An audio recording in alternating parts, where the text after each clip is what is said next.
Oh, yes. Hello, everybody. Here we go once again for your Tuesday Channel Audit live streams with your host, Mr. Rob Wilson. It is episode 19 or 20 of 2022. I can't remember. I forgot to check before we went live.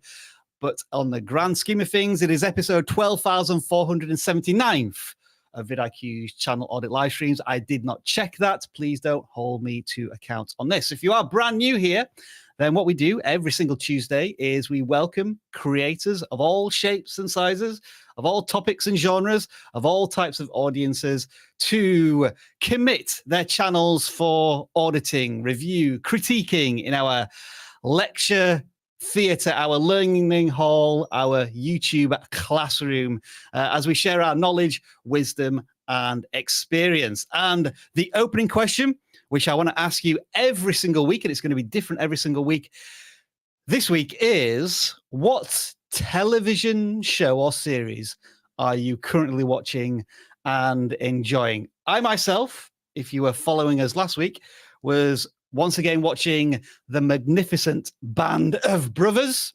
It is only a 10-episode show, miniseries. I got through it, very entertained, and I'm back now to Better Call Saul as we run through the final season of that show as well. And Dan is just introducing himself. Hello, Dan. Did I do that? I think you pressed the button. Oh. I didn't press anything. Sorry, my headphone cord hit the enter button or something, and I thought you were bringing me in because it felt like the perfect moment to bring me in. I apologize. It was, and thanks to your headphone cord for introducing yourself. Yes. Dan, what television series are you watching right now and enjoying? I wish you didn't bring me in so quickly. I was trying to think about it still. Better Call Saul is on the list for sure. Mm-hmm. Been watching that a lot. There was a show on HBO or Hulu we finished not that long ago called The Dropout, which was like a dramatized version of that Elizabeth Holmes story. That was pretty good. I watched that last month. Very good as well. And the only show I can recommend to anybody right now, it's been like a couple months out. If you have Apple TV or you don't, get Apple TV and watch Severance. It's by far the best show I've ever seen. It starts out a little bit slow and then it just builds and builds and builds. And before you know it, you've seen the last episode and you're wanting to cry because there's not any more right now. Are we putting you on record then, Dan, that you believe Severance is the greatest television show of all time? Right now, yeah. No. Right now? What, until you watch them? Until season 2. All right. Okay. Introducing next our guests of this week. They are the studio experts, the lighting magicians. If you need improving your YouTube setup, there are only 2 people you need to call or DM or however you do it in 2022. It is Ben and Michaela. Welcome back to vidIQ. Hello. What's up? It's good to be here. Thank you for joining us. And let's extend the question to you, Ben and Michaela. Is there a TV series that you're currently watching and enjoying? We just finished watching NCIS and we just wrapped it up, like the crime fighting shows. So currently looking for another one. Yeah, we're in the market for a new show, but yeah, we've been watching a lot of those type of shows. Law and Order, NCIS. Yeah. Isn't there all those 3 million iterations of NCIS, like NCIS? Yes. Yeah, we've gone through a lot of them.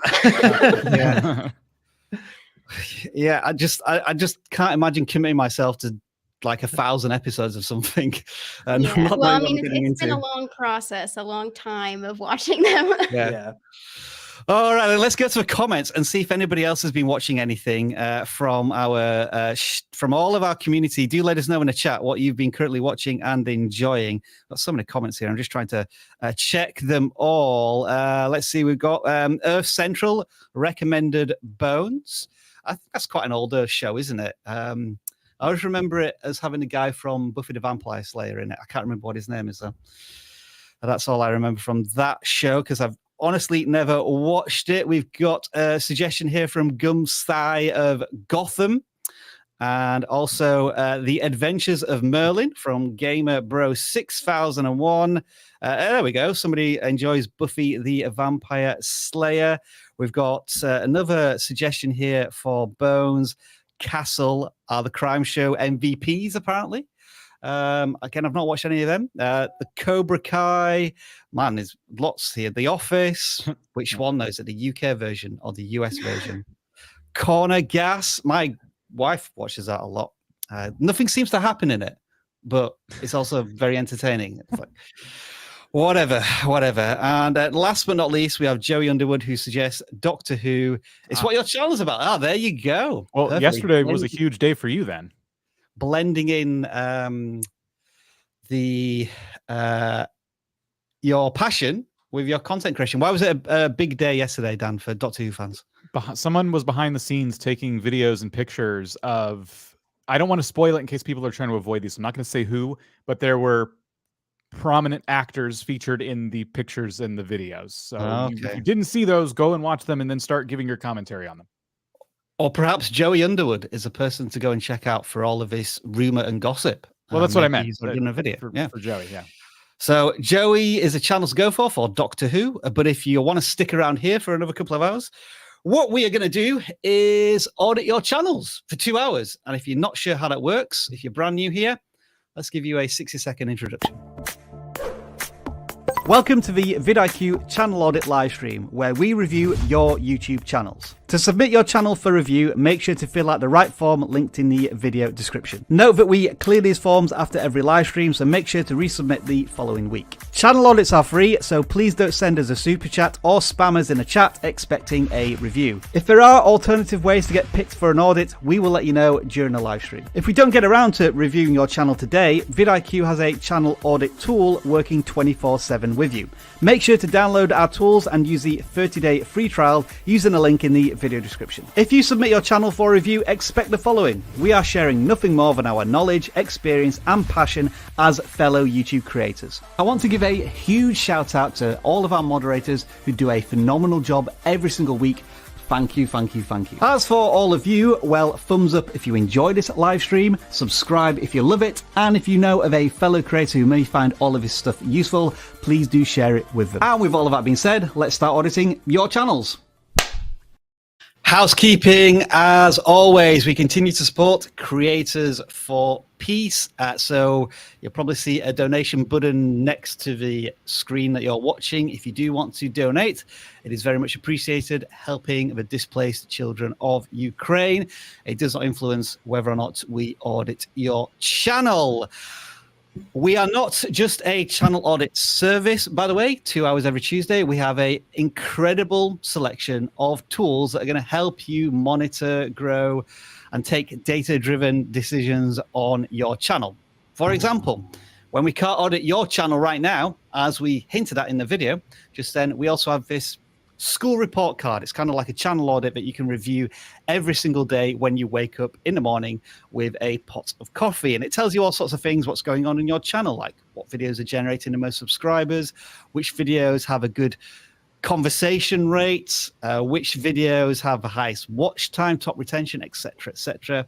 One of my favorite tools actually down at the bottom here is kind of like things to check on your channel area, such as, did you realize you forgot to add 9 end screens to 9 videos? You click here, it will list all of the videos that don't currently have end screens.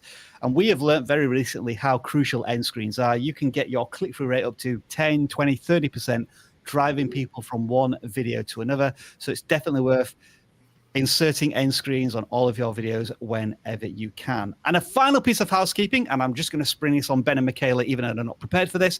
Look, they have wonderful lights in the background. And did you know they are customizable?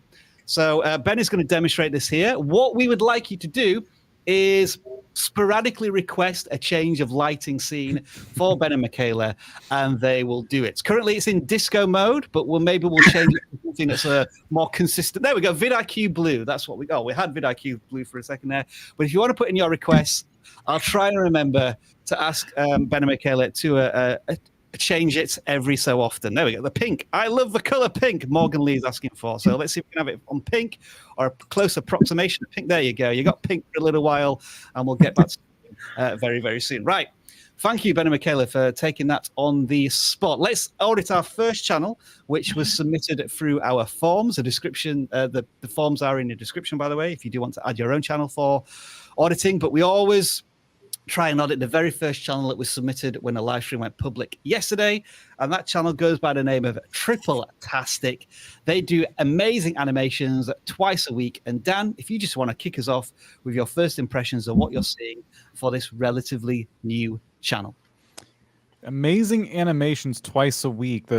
That's nice that we have like the clear value proposition, right? However, I'm worried about an animation channel committing to twice a week, just because that's got to be a lot of work. Hopefully you have a templated process, just out of the gate. Whenever I see somebody saying their upload schedule in their banner, I always feel like, because I tried that when I first started YouTube, and it was one of my bigger mistakes, because the guilt that I put on myself for not keeping up with that. So anyway, I just like to mention that. Hopefully things are going well for you, though. This is a strong start in terms of videos. It looks like you scrolled down a minute ago. There wasn't like a lot of content on this channel just yet.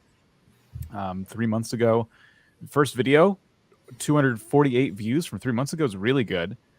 So let's look at the title. She thought she could sing, but this happened. And what are some of the later ones? The school talent show was a mess. Okay, dance is impossible. Skip school, and this happened. Does that say 5K, or is it just blurry for me? Is it 58 or 5K? For 58 views. Yeah, let me zoom in. Now. Okay, I was going to say 5K.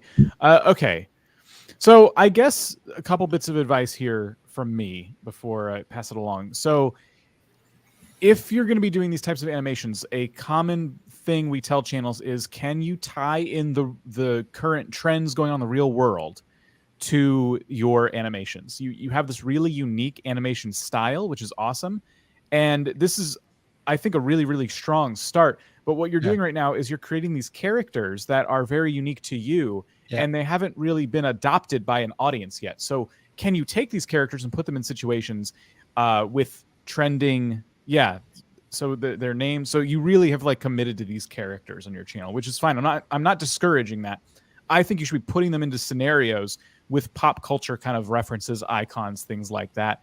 Interesting. Whatever you're passionate about. If you have an opinion about Elon Musk buying Twitter, then maybe these characters parrot that opinion somehow. If there's a new Marvel movie coming out, maybe your character upsets the hero from that movie, and now you have a thumbnail with the hero being upset and your character crying or whatever. So like, try and tie in some pop culture so this has more of a mass appeal and people can start to get to know these characters. I think that's a really good point to stress there, Dan, in it. It's fantastic that this creator is, I guess, creating their own intellectual property, so they don't have to rely on anyone else.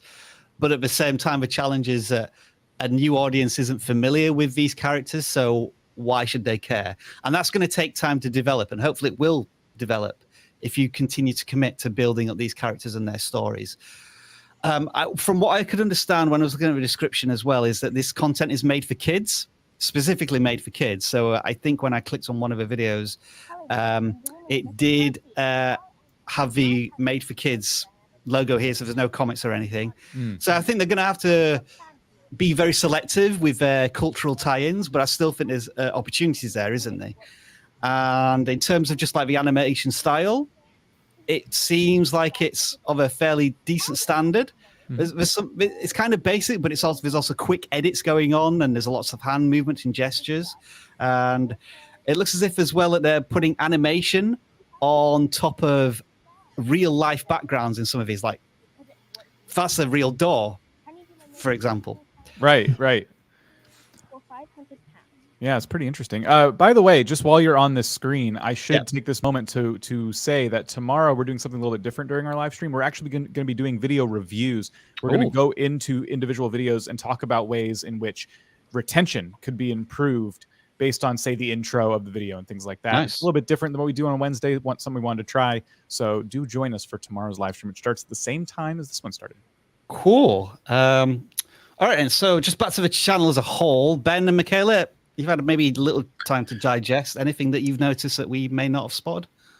I really enjoy the consistency in the style of the thumbnails. Like, it very much looks like it was created by the same person.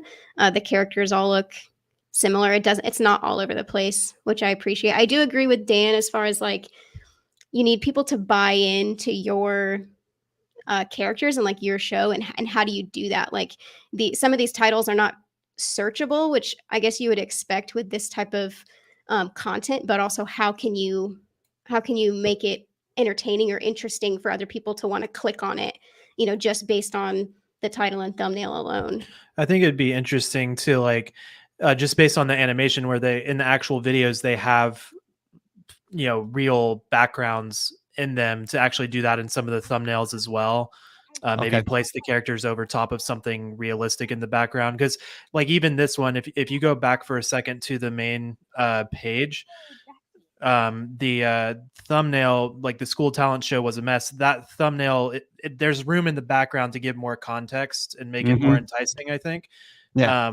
Maybe show like, I don't know, like something crazy happening with the school talent show being a mess in the background. I don't know. Just little things like that could make it good. I think like the I skipped school and this happened is a strong thumbnail in the sense that like I can easily tell what's going on. But the one that says, I wish I didn't do this, and there's like, it seems to be some sort of a picture of a trophy or something, I feel like I'm lacking too much context, especially if I don't know the characters. So maybe just thinking a little bit through of like, to new people, how could I make this be even more enticing by considering what's behind the characters? Yeah, ultimately, I'm pretty impressed with the amount of views that the videos have. 'Cause Sure. I think their subscriber base is like 30 something, and some of these videos have 50, 60, over 100 views, which is awesome. So I think that they're doing something right for sure. It looks like a cool style too. Like I like that they just really went into this. Like, it's just a cool. It looks like it'd be a lot of room for cool creative ideas with this style. Yeah. I think it was an interesting point that you raised there, Ben, in that most creators have an issue with their thumbnails are too complex and they're trying to tell too much, or like they're impossible to decode. Whereas these, the starting point is that they're maybe oversimplistic, which gives them a bit of room to add a bit more complexity to them. But they also have to appreciate that the target audience is children, so they still need to be kept relatively simple. So we're maybe thinking adding one extra element here, one storytelling piece, but keep them as clean and simple as you currently have as a channel. Yep. So that is triple-tastic there. Good luck with your animation content. The next channel, as always, is a gaming channel. And Dan, you are looking at Master Player 900. I don't know what happened to the previous 899 Master Players. We hardly knew them. But what about this creator? This is the current one. All the others have been dethroned. So I do hope you hold on to the title. Okay, so we're assuming gaming channel. However, the folks who stuck around for the latest video would not know that, because it looks like a video about Moon Knight. Now, the name doesn't imply Moon Knight, and it could be a gaming video when we click into it, but based on the title and the thumbnail, it doesn't feel like it came from a gaming channel. And then as you look through some other videos here, it kind of starts to feel the same way. Like there's a couple that look like Minecraft and familiar kind of games, like I see Kirby there, but then there's some that you're just kind of like, I'm not sure what I'm going to get in this next video. And I will say, on a positive note, this creator looks like they're having a lot of fun. They're trying a lot of different things. And depending on when they started, you might want to continue trying a lot of different things. But if you've been at this for a long time, as Rob scrolls down, we'll kind of get an idea. It's time to kind of choose a niche, time to look into your data and figure out not only what did the best for you, but what did you enjoy the most in the process while you were creating it. Because when you have all these different games and all these different topics, you're making every single video for somebody who's never seen your channel before. Yeah. And you would think, well, that's a great way to get subscribers, Dan. So what's wrong with that? Well, the problem is the way to get people to subscribe is to make things that show up in their feed. And then that's like one chance, right? That's one shot at the target to get them to subscribe. But they're more likely to subscribe after the third or fourth time they've seen you pop up. And that's not going to happen if you're not catering to an audience, a specific audience. Yeah. So after a year's worth of content, approximately 50 videos, I think it's time that the creator needs to make some, having fun, making content, yes, but they now have to make some decisions about their ideal audience and what every video is going to do for that ideal viewing candidate, which you've made an excellent video on, Dan. Yes, we do have a video that you should check out. I forget, what did we call that video? How to get subscribers every single day. Yeah, how to get a new subscriber every day or something to that effect. Yeah. It goes into a detailed explanation of this thing we say all the time. What do you mean make videos for a viewer? And I've been thinking about this a lot lately, so I'm going to soapbox here for a second. When I started my channel, I picked Minecraft as my thing, and that was okay. I'm gonna be a Minecraft person, and I thought this has a really high ceiling, right? Like there's so much potential here to get a bunch of views. But I liked Minecraft, but I didn't love Minecraft. I liked a lot of different games, and there were times where I pivoted and stuff like that. But for the most part, I played Minecraft with a little success. Later on, it wasn't until I shifted and focused on a smaller niche, but when I enjoyed more, that's when I started seeing growth, right? So I'm wondering if this creator is trying to kind of pick what they want to do and weigh that against what they feel like gets views. And it's part of this is like being really, really passionate. So if you pick something that has a lower ceiling, right? Something that's not as popular as the most popular thing, that you might find that you get more views than you would have doing the popular thing because you just like it more and you're more engaged with it.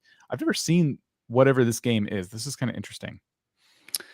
I've just let it play for about a minute now. I just thought maybe Ben and Michaela may want to give some quick insights here into maybe the filming setup here. The one thing I would notice is in the first minute, there's been 0 changes of angle or like zoom into the creator to add like a little bit of pattern interrupts. That would be my thought in terms of the filming setup here.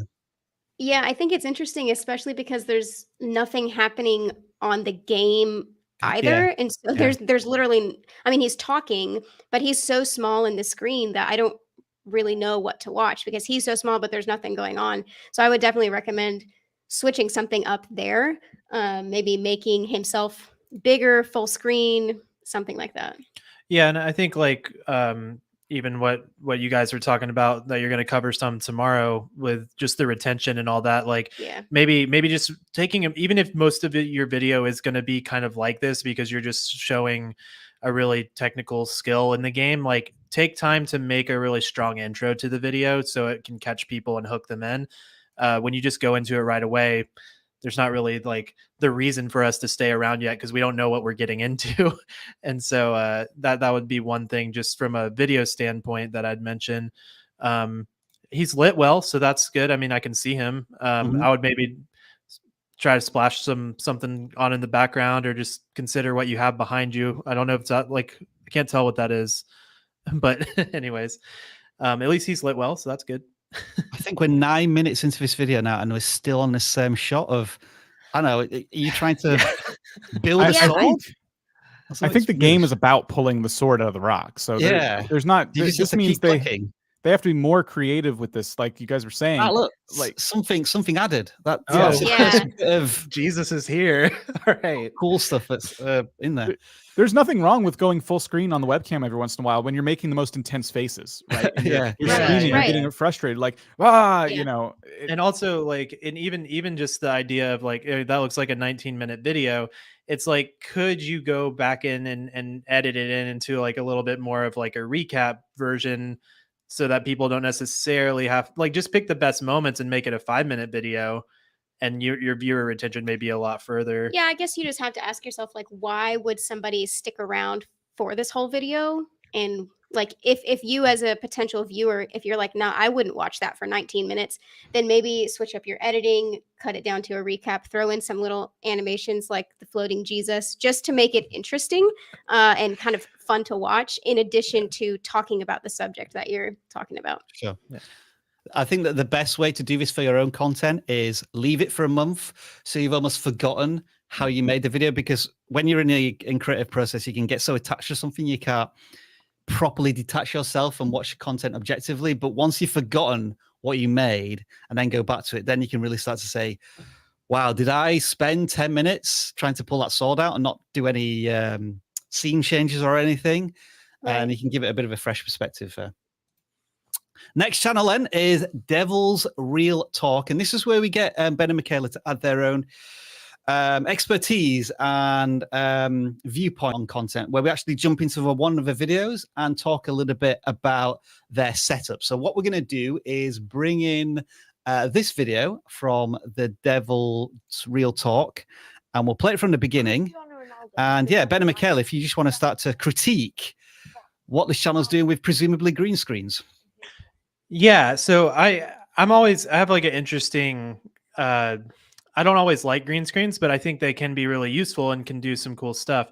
The interesting thing about this particular video is in the green screen, he's basically changing out his background to all these different pictures of whatever he's talking about. And like for the most part, he's covering such a large area of the screen. I would say like this time he actually did move out of the way, which was good. But in a lot of the images, he's blocking the pictures pretty heavily. Not in all of them, but in some of them. And so I would just like this one, for example. Here, for example, take advantage that you have the ability. So like this is better, it's better placement. But overall, it's kind of like you could also shrink yourself down, rotate yourself around, like whatever you need to do. Rather than just simply treating it as a background. So that was one critique. The other is like when it comes to green screen, having good lighting can definitely help make the difference with just making it look good. Like this is doable, but I would say like he could probably light himself a little bit better. Overall, though, I think he did a great job with just doing green screen at all. He looks fairly young, so it's like you're doing green screen in general, really cool. You are moving yourself around, you're throwing in pictures. There's definitely some involvement into this edit, so I think he did great with that. Those are just some little things I think you could watch out for, and others could watch out for if you're doing green screen. Like whatever you're putting behind you, try not to block it too much if it's important. One thing I really would like to applaud him for is, like Ben said, he does look really young, but his presentation skill is incredible. When I was watching these videos, like just the way that he speaks very clearly, like he knows what he's talking about, which is, it provides confidence in me as the viewer that I can trust what he's saying. So that's not really a critique. It's more of like an encouragement, like great job on that, because not everybody is good at talking in front of the camera. Not everybody can present well, and he did a great job at that. Yeah, and I would say like just a little note that he could try experimenting with some. It may make the green screen moments a little harder, but even just throwing in like some moments of using your hands while you talk is always a powerful technique that you can do to convey and communicate. Yeah, it looks as if he may be reading from a teleprompter, so like scripts in his content, which is absolutely fine, because I don't see any like edits or cuts. It's almost like he reads from the camera for like, it could be here 5 minutes. What I did notice were some natural pauses where he gets to the end of a paragraph and then he starts the next one, which I think could be fixed in a little bit of an edit, like just So looking at the sound waves in your video and then just making sure that they really come up tight to each other. And that's where you could like punch into yourself, punch out, add a bit more variety to the graphics as well. But yeah, green screen is notorious, isn't it? Like we can see there's a little bit of imperfection there. Right. And I'm glad we pulled this one up. I wanted to mention that like this, I'm always like, one of the reasons I don't like green screen is because it can be hard to like do it well. And it can be distracting when it's done not well. Now, for most of that other video, he was punched in close enough where you don't see the artifacts and the kind of like, imperfections of it. But what I would say for anybody trying to do green screen, I think one of the best things you can do is to use a seamless backdrop, whether that's something that's physically like hard and flat, or you have like a seamless photo backdrop. When you have cheap green screens that are just fabric, it's a lot easier to get little wrinkles and different colors of green that you have to key out, and then it gets harder to do, or blue screen if you're doing a blue screen. But just make sure to light it as evenly as you can. You want zero shadows, you want it as flat as possible, and that will really help. And you also want to create distance between yourself and the green screen for your own shadow and things like that, because all those little movements can be hard to for the software to detect. So just some little tips for green screen. All right, so that's Devil's Real Talk, a video analysis. The channel itself, they're approaching 200 subscribers, and they're getting some very encouraging views here. Look at this, 800 views. for this video about a listicle on some of the new signings that maybe the new manager at this club should be going after. So I think what they're doing there is they're taking a news story and applying some good traditional YouTube ideas to it, which is a really good start. And you've I guess put your flag in the sand that you are going to be a Manchester United channel. And I think that's what viewers like to see on YouTube. They like to see your passion and your knowledge of a certain team, as opposed to being a broader news channel on soccer, because it means you're competing against, big television networks. So adding your own passion and opinion to things, I think is a good approach as well. And yeah, the view counts seem very encouraging here. Just looking at the channel in general, and as we say, for a creator who's still young and is still learning and experimenting, these are all very positive signs. Dan, I know you've had a bit of a chance to maybe take a look at the channel. Any other thoughts or advice? I definitely think you guys covered it. Very, very encouraged by what I'm seeing. I think some of the thumbnails could do with a little bit of work. Dan, you talked about in a previous channel that every thumbnail it's as if it's from a different channel. These look as if they're all thumbnails that have been started from scratch, and That's maybe true, yeah. use random templates from different sources.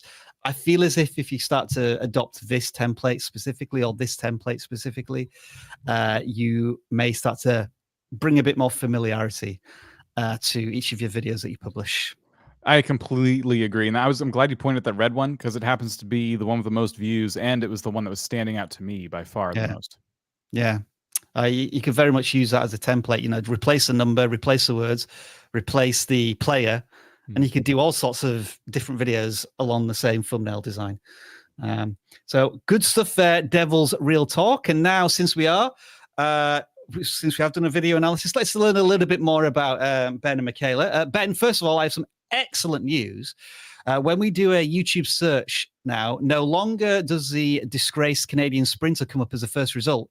You now, Ben Johnson, are at the top of the search results. Well done. All right. This has been a goal for so long. I had to compete with an Olympian athlete.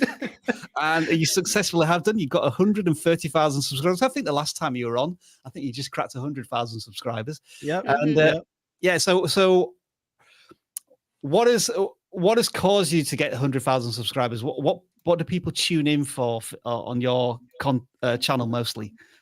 I would say most people probably navigate to my channel with lighting content, and then there's some also specific some editing stuff as well, but primarily lighting. And so I kind of lean into lighting, but then I also figure, most people looking for lighting probably looking to just level up their content creation in general. So I kind of cover some other topics as well, cameras, shooting techniques, audio, just all things to help content creators level up their craft, get their message out there, all that fun stuff. And it looks as if also you're related to Goro from Mortal Kombat as well. Is this correct? Correct. So yeah, if you do want to check out Ben Johnson's channel, you just do a search on YouTube. It should come up now as a top result. And I do remember that you have some magnificent videos, very popular on lighting in particular. And we were talking a lot about that in the channel that we just looked at in terms of green screen. So do make sure to check out Ben and Michaela's channel. And if you do want to put in a color request for a new lighting setup, do so now while I remember. And Ben and Michaela will get that fixed for you in a minute or two. In the meantime, let's audit another channel. And we are going to look at this channel called the Genie Vlogger. I hope I pronounced that right. Obviously about genealogy. And they're approaching 40,000 subscribers. I love the value proposition, making family history come alive. Dan, first impressions, what can you see here? So channel focus is there. It would seem, just by the channel banner and a few of these titles. What I'm seeing, though, is a lot of information overload in the thumbnails. Oh, there we go. Nice. Got our own green screen. See, one day that'll work. Like one day that'll be enough screen technology. You'll get that good. Right. Yeah. Right. It's probably Zoom's next update, really, isn't it? Yeah. So there's a lot going on. They've been putting what amount to episode titles in their thumbnails and really heavily relying on text. And I would say the worst part about the thumbnails is that you're not taking the time to take new updated pictures of yourself as like the host or whoever it is. Maybe that's just someone you talk about a lot. I assume that's you as the host. Different faces, different emotions, different things that kind of make it feel like not only is this a new video you're going to see, but it's going to bring out a certain kind of emotion. So in that regard, it kind of also comes down to the titles, because you're probably sitting there thinking, what kind of emotion could I possibly convey? Well, think about the titles of these videos. Why should, what could you be catering these titles to a little more of an emotional pull? And I stopped myself a little bit there. I held back because I saw the views and I'm like, well, wait a minute. Those are some pretty good views. How many subscribers do they have? 40,000.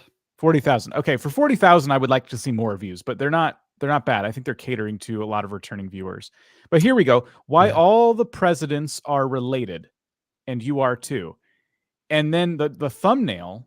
See, this is a lot more like thumbnail title symbiosis. I was trying to get there, not fully understanding your niche just yet. And this is a perfect example. This is the kind of thing I think you need to do more of, because look at the results of that video compared to some of the views you're getting on these other videos. It's a lot more accessible, that video. It's a more intriguing title and thumbnail. I think, as you say, Dan, it feels like a lot of this content is catered to it's very audience-based, very niche-based. Nothing necessarily wrong with that, especially if you're wanting those views to return and you intend eventually to take them on a journey that's maybe outside of YouTube, especially when it comes to genealogy, family histories. You might be wanting them to take a course, purchase something. I think those are very necessary content, but I would love more of these, I guess, more accessible videos to a broader audience. The France one, I have an idea for that. So let's say ancestors from France. You're basically trying to tell people, hey, you might have ancestors from France. So you want stock image of the Eiffel Tower. The picture of you're wearing a little, is it called a beret or something? Like an iconic French hat. And you're making like a face, and then the Eiffel Tower is next to you. Like, keep it that simple, no text at all. And then the title is, are you related? Do you have French ancestors from the 18th century or whatever? Right. That's kind of the direction. If that's not perfect, if that's not like the best fit for that video, that's okay. I just hope you kind of get where I'm going with that. So just scrolling down a little bit, the thumbnails seem to have changed. Yeah, it looks like the hosts change as well. So I think I don't know. So when I mouse over, I don't know who this person is in the thumbnails, because the host is definitely the same person. I just don't know where this chap is coming from. That person's been in a lot of thumbnails. It could be, maybe they did a podcast and that person was on as a guest and they broke it up into like clips or something. Possibly, yeah.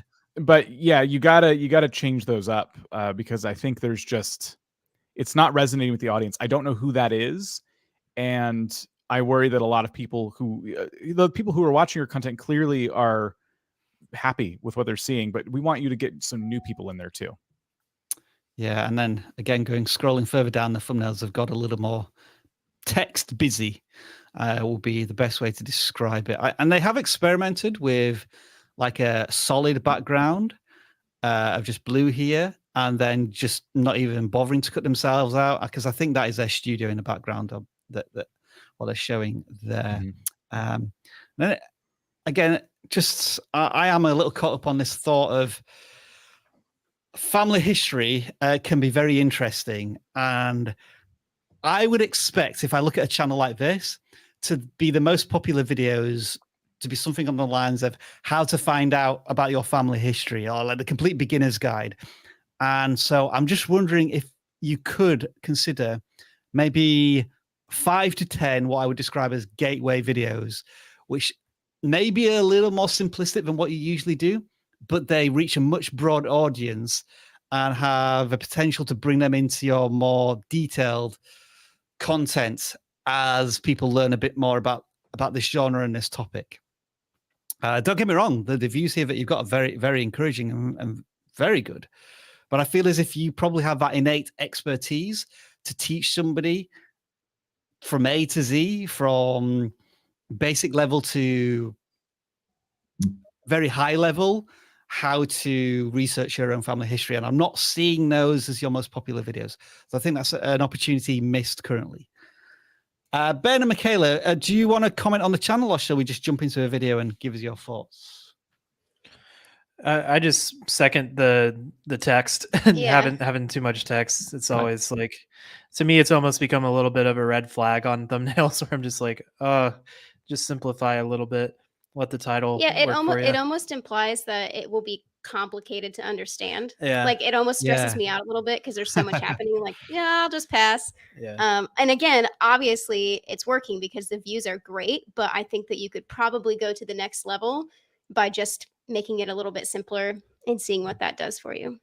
I like this as a thumbnail, for example. It's pretty clean, pretty simplistic, and 47% what that creates curiosity and intrigue. I guess what this thumbnail is missing a little bit is the fact it's about family tree, family history. So you may need to include some form of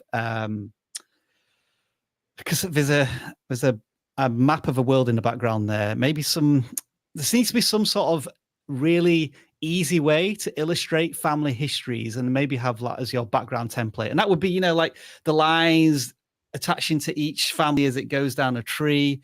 Then maybe a template that you can potentially find and use that as a background. Yeah, that's a good idea. I like that concept of like finding that kind of like look that is like very clearly like, oh, it's family history, and using that on the thumbnails. See if it's a good thumbnail to use here.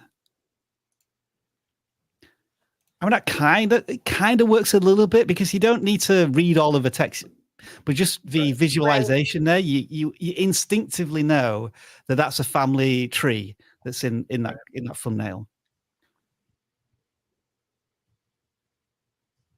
But yeah, to be fair, most of these thumbnails aren't that good. I would say that. Hey, it's a little bit of an untapped thing. You could could go dominate.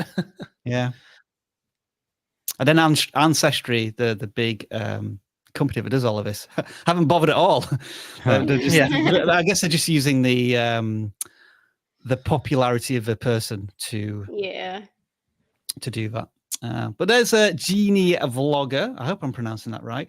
The one extra thing I will say, by the way, is that I would assume that this is something where you make most of your income from affiliates, sales, etc., not AdSense. And it looks as if you already have that set up pretty well with all of the links that I can see in your description. So you got like Amazon kickback links there as well. I presume all of these DNA tests, you have affiliate links to them, and joining Ancestry and stuff. So all of that's fantastic for taking your channel from a YouTube channel to a business. So well done with all of that stuff. All right, then let's go, Ben and Michaela, to your second pre-chosen channel, which is looking at the video analysis. We're going to look at the Mighty Money. They have been on YouTube for almost a year. They have 7 videos at this point. And we are going to take a look at their latest video, which was published a day ago. And you're going to tell us why we need to wear sunglasses while watching this video. I will say the first thing to note about this video is I believe it's the first video on their channel where they show their face.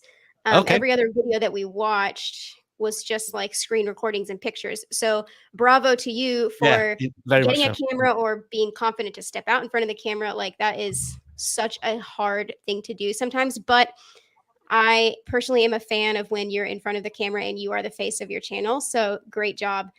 But I think there's also a couple of things you can do to improve it a little bit. It's super blown out, so everything kind of blends together. It's really bright, and it's a little hard to look at.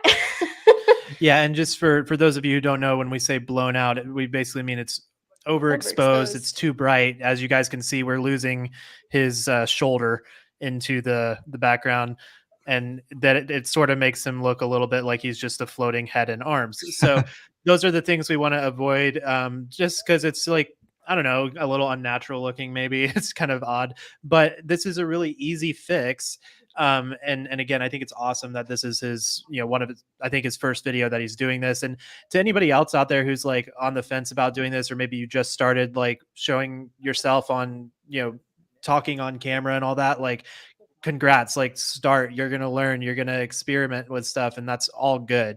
The one thing I would say that could easily benefit him is to simply turn this around. So use that window behind you as your light instead of shooting with the light behind you. That's typically going to be one of the best things you can do. Now, it looks like you even have some curtains there already of some kind. That can be good diffusion for the window. So all that to say, most of the time, if you're using a window, let that light you versus putting it behind you. Yeah, and something else is I have no idea what type of camera you're working with. I don't know if you even have the option to adjust your exposure. This could be a webcam on your computer and you have no control. But something else that you can do is maybe put on a darker shirt, like a black t-shirt like this, so that you pop out from that really light colored background. And vice versa, if your background is really, really dark, put on a light colored shirt. That's going to be a super simple swap that's going to help you stand out a little bit more, even if you can't adjust anything else on that scene or with your camera. Yeah, those are just simple little techniques that you can try to apply. Just the point is we want to be able to see you. And, I think like that's one of the most important things. And in this case, we can see your face. So that's good. At least we have that. But those little changes, I think, would go a long way. A couple of things I've noticed. First of all, good job on the audio. That's, I'd say that sounds pretty good. And that's because you have a lapel microphone. So, always fix your audio first, which I think you've done. The camera is doing some weird autofocus thing. I can just see the camera just zoom in and zoom out a fraction every so often. And that's distracting me. I don't know why there's a bed here or maybe that's a table. That's just throwing me completely. Right. We're talking about trading. I don't know what the bed signifies. It's just making me ask that question, which is really confusing.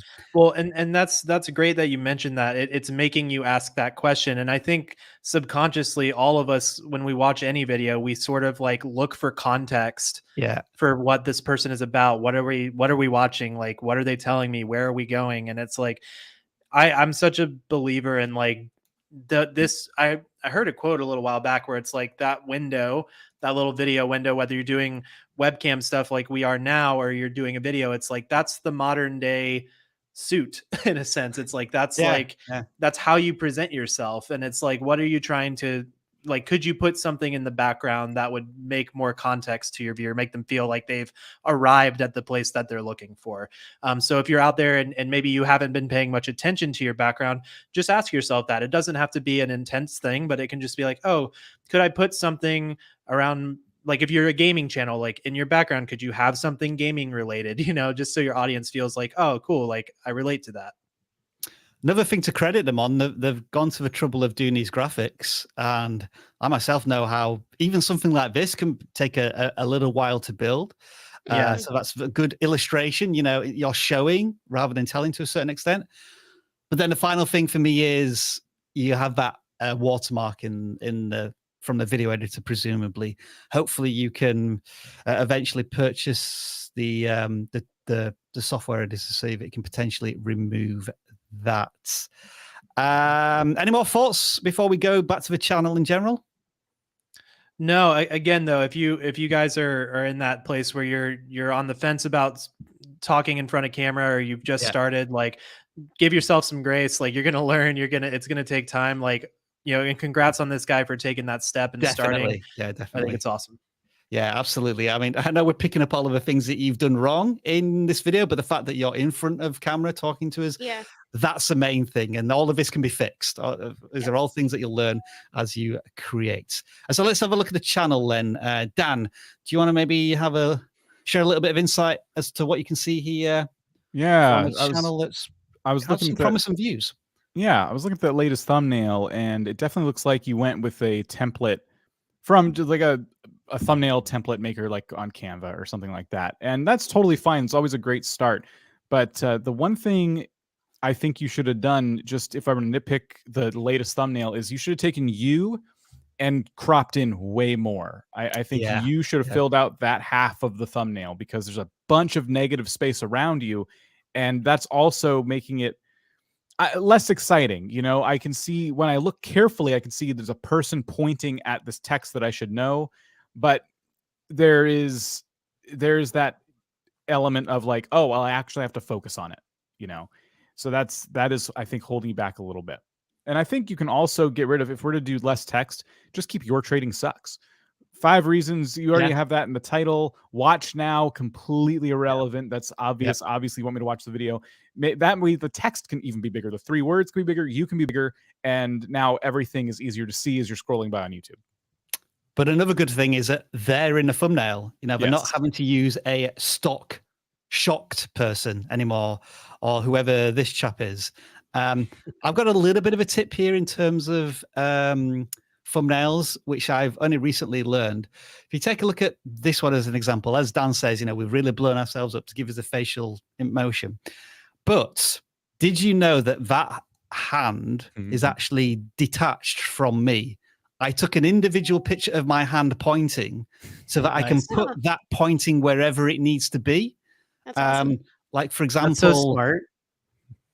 That hand there is exactly the same as that hand there. I've just changed the angle of it. And it took me 10 years to figure that out. So I'm giving you the advice now.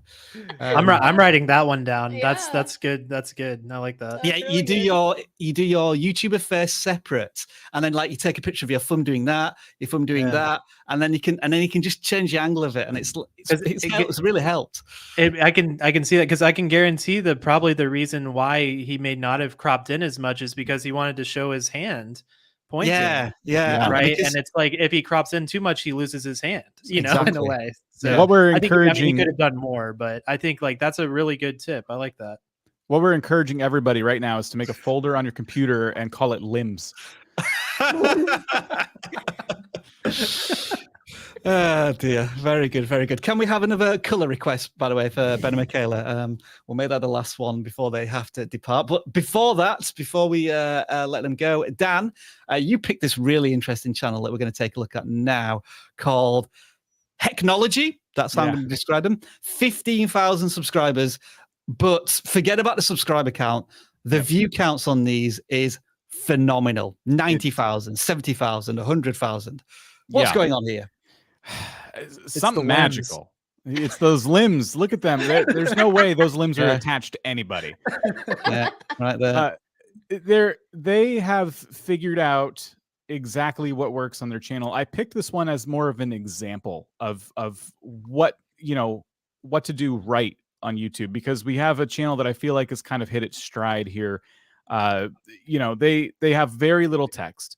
They have the product shot. It's always similar products too. It's always, I feel like these products will always constantly cater to the same people: computer mice, keyboards, laptops. Think about like the type of people who are always looking at this type of gear, right? So they're a tech channel, but they're not grabbing whatever they can get their hands on and like doing videos about it or smashing it or whatever. They're focusing on a certain kind of tech, which is always like the number one.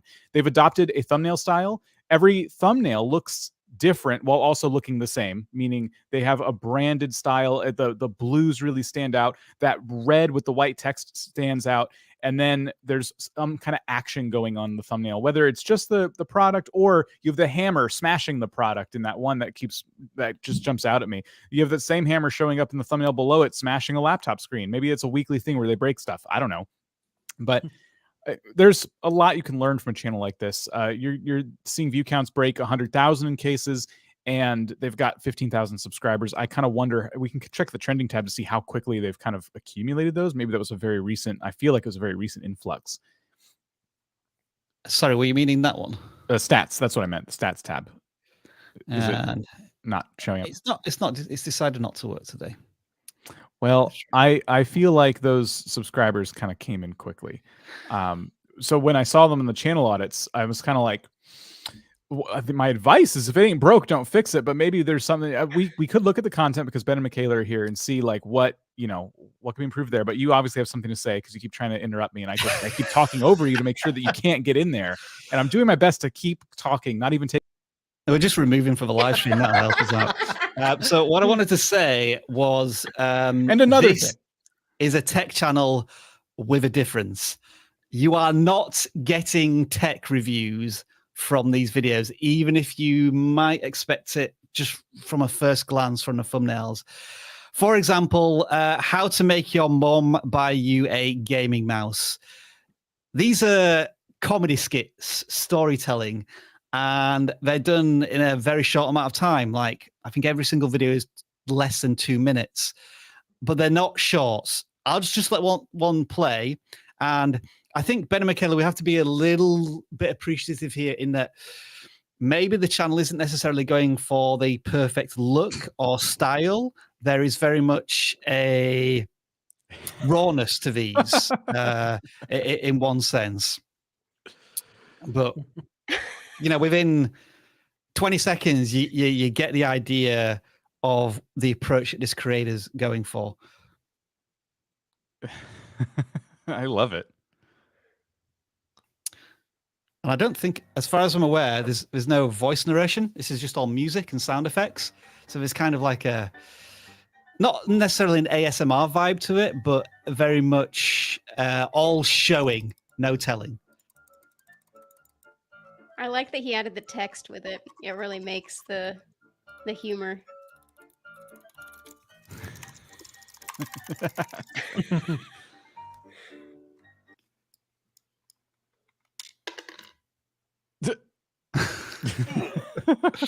So, but just judging by the fact that we've only watched that for 30 seconds and we're all already giggling, I think that the creators already found the humor. And so, what do we suggest to this channel? When I was watching some of the videos, I thought that the editing could be just a little even tighter. I thought, maybe just lingered a little bit too much on some clips, but that can be very intentional. That was the only sort of thought I had in terms of what they could do. Any other thoughts, just generally, that we can think of as I play another one? This could be really fun to test shorts with. Yeah. You can't do as much drama with a short, obviously, but I would be looking at 15-second or less shorts. And I just feel like their comedy style would fit that medium really well. I liked in the last video, there was a moment on the screen where he used the word heck, but spelled it with the way he spells it in his channel, which was a cool branding choice. Yeah, I think you call it like traditions of your tribe. You get them to sort of think and talk in a slightly different way. Yeah, so it'd be cool if he included as often as he could, just a line of text that had the word heck in it, so he could keep that consistency. I really like. So one thing I wanted to mention about those thumbnails that I think we can all kind of take a lesson from, I guess, that I like a lot is depth. So he has those little elements around the edge of it. But it's in front of the hand, and then the hand is a little bit in front of the mouse, and there's layers to it, and it makes it look a lot more lively and clickable, I guess, because it looks like it's coming out of the screen because of the way that they're layered.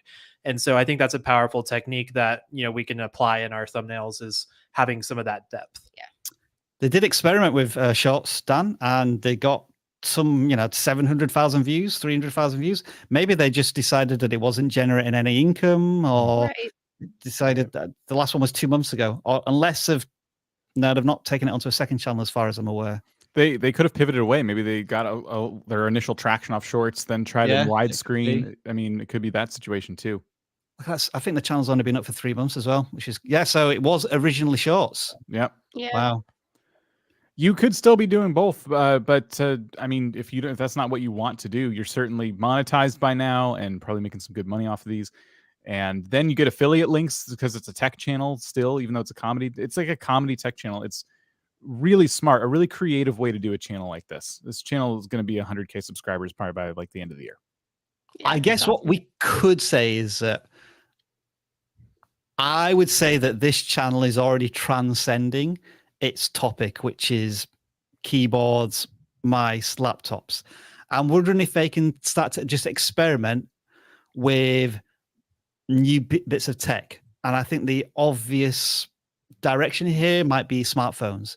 Like, so when the next iPhone comes out, or when the next big Android release comes out, there might be an opportunity there to test something with a bit of tech along those lines. And then do they use a community tab? Yes, they do. And they're using it frequently as well, which is great. Awesome. So, That's awesome. yeah, if you want a template channel of someone who's doing really well, if they found their audience, they found a unique way to position technology videos, Hecknology is probably the channel to check out. And that brings us up to 12. I forgot to request a change of lighting for you, Ben and Michaela. I do apologize. But thank you for joining us. As always, it's been a pleasure. I think we've learned some really useful stuff about green screens and filming for the very first time in front of camera. And yeah, if you just want to let us know again where we can find you on the internet. Yeah, we're there on YouTube. Now you can type Ben Johnson and it will show up. So that's great. So yeah, we're there. We're just doing videos on just helping content creators do this stuff. So, and I'll be keeping a keen eye on your limbs. Yes. And if anybody's just joined us, that's a really weird sentence. You need to rewind an hour to get the context. Thank you very much. Thank you very much for your time, Ben and Michaela. We'll see you again soon. All right. Thank you. See ya. Bye. All righty. So that was Ben and Michaela joining us for the first hour. I believe we may be having somebody join us for the second hour. But in the meantime, Dan, I think that's all of the channels that we were supposed to audit in the first hour. So guess what comes next?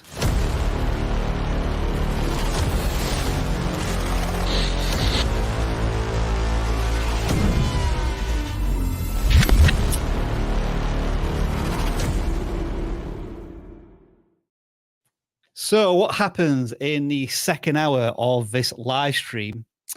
We take all of the submissions from the two forms. So we have a non-gaming channel form and a gaming channel form. And we have already nearly 700 submissions, which is absolutely incredible. We make sure that we're going to cover all of those in the random picker. But just before we do this, I do want to let you know that we currently have over 500 people watching us, which is fantastic. But the big question is, why have only 400 of you liked this live stream? Thank you, Dan. It is criminal. Please fix this. Make sure that you all like this live stream. If you do, of course, which I assume you do, and we will continue to audit your channels. I removed myself there. I'm trying. Which button do I need? Hang on. There we go. I was trying to remember.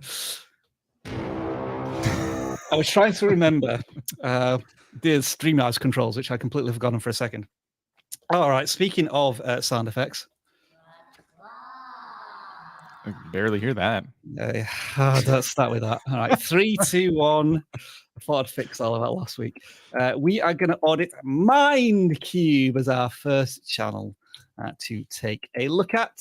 And Dan, we're looking at what seems to be a very new channel. And hang on a second, we may have to put this through the is this a gaming channel filter or not? Because MindCube, it does say, are you a gaming channel? You said no. Call of Duty intro. Well, okay, maybe it's maybe they appreciate the animation of the Call of Duty intro.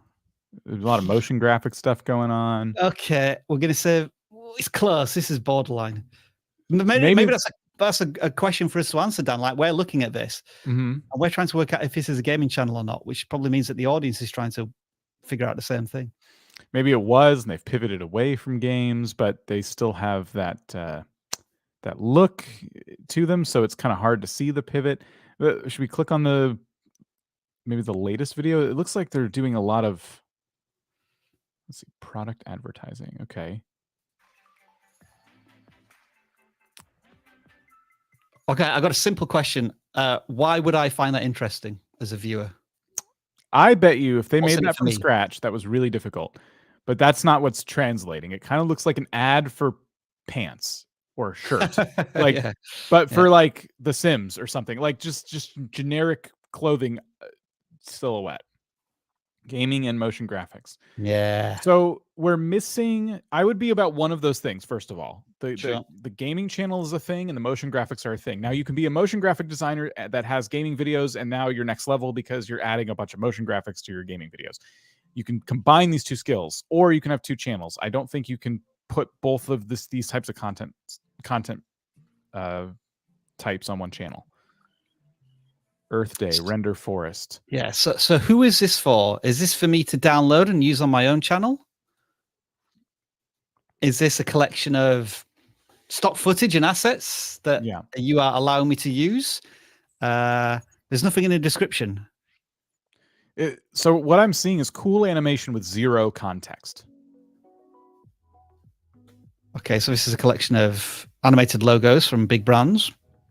Now, if you did this as a channel, like you did the 20 best animation logos for restaurants, the 20 best animation logos for sports teams, the best 20 animations for technology companies, then you start to have a theme and a potential audience. But if we go from 20 best logo animations to a logo that you made, to Spider-Man Instagram stories, to Call of Duty,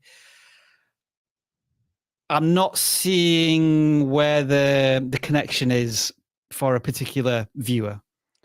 I think what would help is if they were more present on the channel too. Like I could see, like I made so-and-so's logo animated, and I could see that starting kind of as a vlog style video where they're like, today I saw so-and-so's logo. I thought, oh, I have a great idea for how to animate it. And then you can, without teaching how to do it, if you don't want to teach, you can at least like bring people on the journey. But right now it's just kind of, it looks like a repository for things that you animate. And that's exactly, yeah, great for your portfolio, but that does not a YouTube channel make, unfortunately. Yeah. And now I've got to start to ask the question, are you making all of these yourself? And the reason I ask that is because they're so different, and it feels like they would require a very different type of animation skill with a different piece of software. Or are they templates where you're just adding in your own channel name? I'm still a little thrown by the channel. Okay, but you are relatively new, are you? Well, you haven't. I guess that's the big problem, is that you are getting some views here into the double digits, but nobody's sticking around. Nobody's pressing that subscribe button, which may be another indicator as to the audience probably doesn't know what they're getting into. But that is MindCube. That was a gaming/non-gaming channel, which I think means that we should pick a definite non-gaming channel as our next one to pick, and that is channel 142. And at the same time as looking at this channel, we're going to introduce our esteemed guest for the second hour-ish, and he goes by the name of Travis. Oh, you've already introduced him, Dan. Sorry, did I? Hey, Travis. Hey, what's going on? What's going on? I don't know. I think Dan keeps pressing buttons and not allowing me to run the flow of the live stream, which is frustrating. Sorry, I thought you had the screen up and you saw that I did that. Maybe Travis wanted to weigh in on that channel, and you were being selfish. We just can't take Dan anywhere. That's just how it works. Well, here we go. And Travis, let's kick us off with Terrific Time YC, 11 subscribers. What's this channel about? It's a good question. Oh, CSS. So that's I forget. It's like some of a programming language thingy, bobber. I've heard of it before. So let's see. 3D text.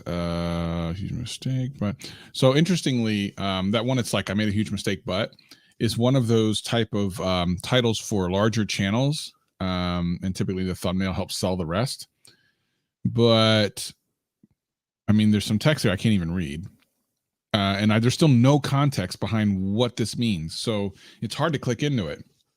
If interestingly, I wonder if we did a search on YouTube for I made a huge mistake button and see what other type of videos come up. My guess is any of the ones with a lot of views have a really interesting thumbnail. So there's jail. I mean, Arrested Development, I made a huge mistake. Okay, I made a huge mistake. Okay, Among Us with Friends. Okay, that's Saikuno. So he's 2 million. He gets about made a huge mistake in Minecraft. There's a Minecraft there. I made a huge mistake, and you can see that it's a Minecraft thing. So you can kind of tell what's going on. Like in these thumbnails, are at least more to it. Yep. Or you're a large YouTube channel. You can't really get away with this, generally speaking, with a smaller channel. It just doesn't work that way. And the thumbnail should be the mistake. Right. In a lot of these, it's like the mistake they're about to make. Right.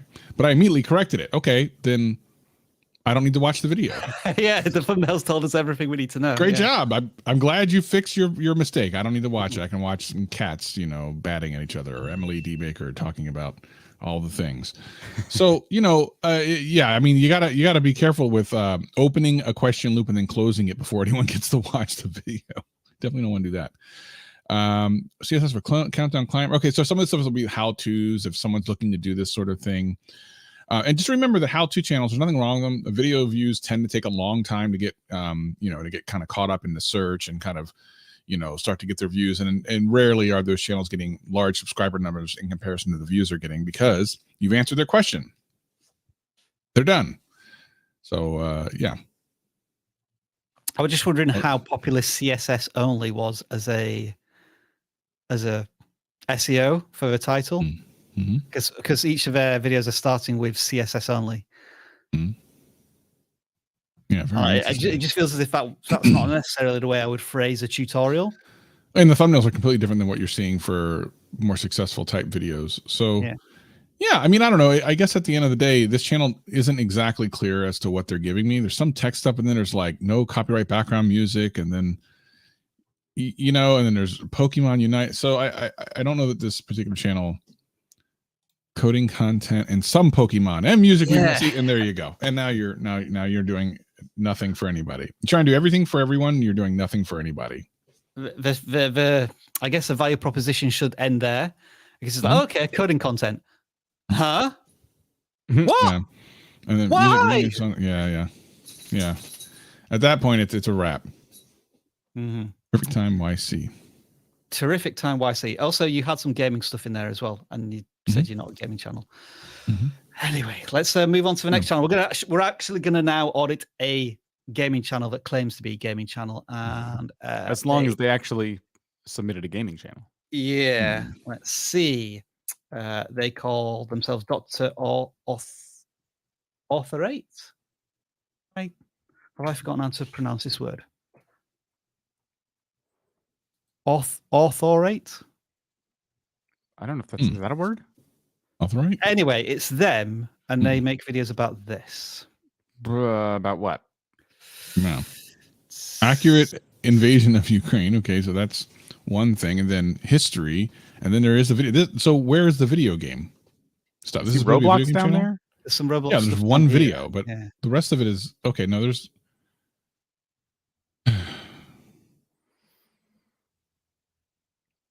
I would ask the person, like, if the person who makes this channel would remove themselves from the content they made and just look at this channel, what would they think? And I think it tells you everything, because you're talking again. There's another channel that's not talking to anybody. There's nothing here for me to connect with. If I happened to like one of the Roblox videos, and then you see how to private your sub count and then term on, and would I ever watch any of those other videos? Probably not. And you got some titles that are in looks like Russian, and like it's just all over the place. So you're not talking to anybody. And you got to remember the way YouTube works is it's trying to find videos for people. And if your channel happens to be something that people can binge on, it's going to start showing that content to those people. And it just seems like, it just seems like they're not quite there. So a lot of work to do, Doctor. I'd say if you like world maps, it looks like a lot of your recent videos are in that category, then you're not a gaming channel. You need to pivot to that as your thing. And you might want to get rid of any the older gaming videos, unlist them. It's a channel focus issue, similar to the last channel we saw. And unfortunately, there's not much like solid direction we can give you unless you kind of pick your channel focus. Yeah. I kind of liked this title. Like if I were CEO of Roblox, it's an intriguing title, but then the thumbnail would have to support it with some like they're making one decision. Like let's say, for example, if I was the CEO for YouTube for one day, it might have me fixing abbreviated sub counts in the thumbnail, for example, give a bit more of an intrigue and a tease. And many of these thumbnails, I sense they are frozen images from the videos. I can think of 2 thumbnails for that video, 2 thumbnail ideas. One would be like a Robloxy character in like a suit, a business suit, and kind of like standing in front of an office or whatever. Or you could have the meme that has the 2 buttons where you can press one thing to fix this and one thing to fix that. And they're completely opposite things. You only fix one thing. Like both of those thumbnails would be 20 million times better than this, because you just basically said the same thing in the title and thumbnail. We've already said this. Don't do that. Stop it. Stop that. Stop it, Travis says. Stop doing that. Let's pick another non-gaming channel. Still quiet, Dan? Yeah, very quiet. Okay. Somehow quieter, I think. Somehow even quieter. I don't remember what it sounded like before, but it's still quiet. All right, then. Let's see who we have next. This is definitely a gaming channel, right? Did you reverse the forms? I feel like now it's... Have I trolled myself? We're the common denominator here, so I'm getting concerned. Hang on. That's a non-gaming form. This is definitely the right form. Okay. And that is a gaming channel. Must be. It's a Roblox mod, isn't it? Sorry, we're not auditing channels if you can't put it in the right form. Right, if this is a gaming channel, something's wrong. Did you understand the assignment is the question. I'm but we're now wondering if it's the people filling it out or if it was Rob. We're not sure which one didn't understand the assignment. Okay, we're going to find out. This is an art channel. Okay, this has to be a non-gaming channel. You know, being a gamer is an art. That is true. Indeed. All right. Kunsteli is how I'm going to pronounce this channel. Like drawing, painting, and stuff.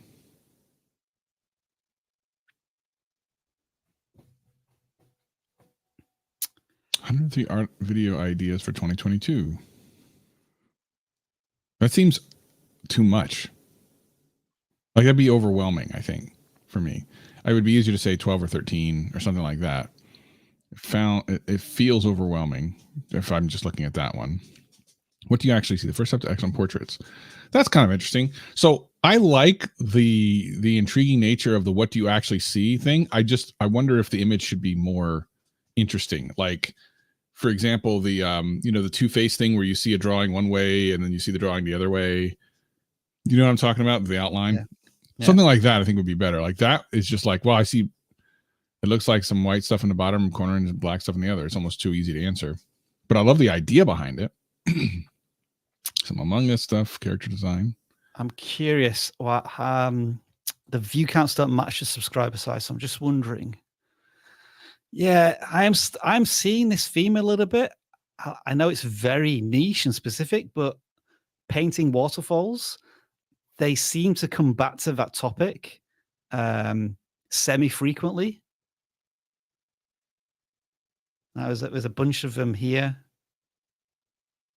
that have done okay, but not fantastically well.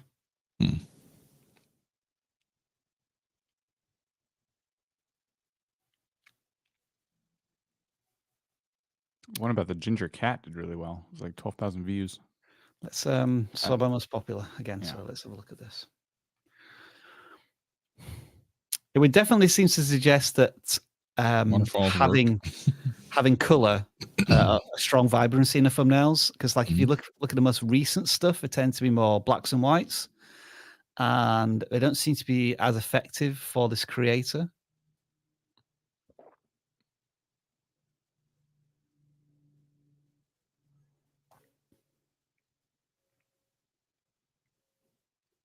Yeah, it's interesting. So it's how to are all the top, right? Obviously with acrylic paint as well, so a certain style. Yeah, I mean there's your first answer. It's like how to works, right? I mean you got a title structure that works. How to is what you need to kind of go after, and then you got to think, okay, well then how can I get people to binge if all I'm doing is how to? Because how to, generally speaking, is a utility thing. People come for an answer and leave. Maybe they don't come back again. So you need to make your content kind of interesting. Oh, 1 hour session. Okay, cool.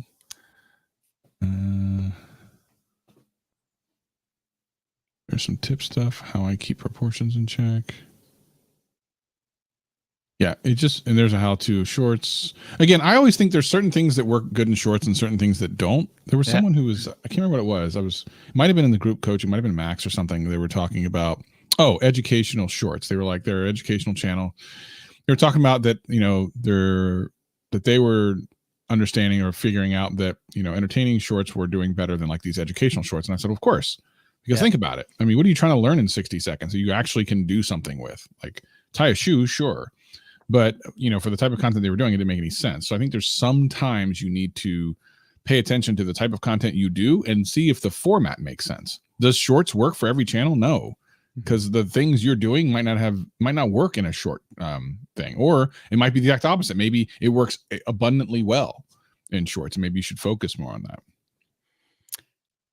So let's think of it from this perspective in terms of what should this channel do next? And just given the evidence that we can see, the how-to contents with acrylic paint seem to be your most successful videos. Mm-hmm. Thumbnails of this design, where they've actually really divided up the thumbnail in a really thoughtful way, like they've split it in two with a do and a don't. They've split this up into 4 alternatives, but really clear elements, or this kind of mosaic style. Those thumbnails seem to be the most effective.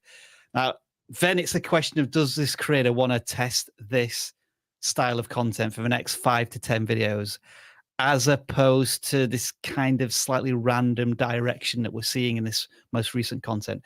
Granted, there's been a bit of a gap between content as well. Like some of this stuff was 3-4 months ago, and then we've seen a few more videos in the last couple of weeks.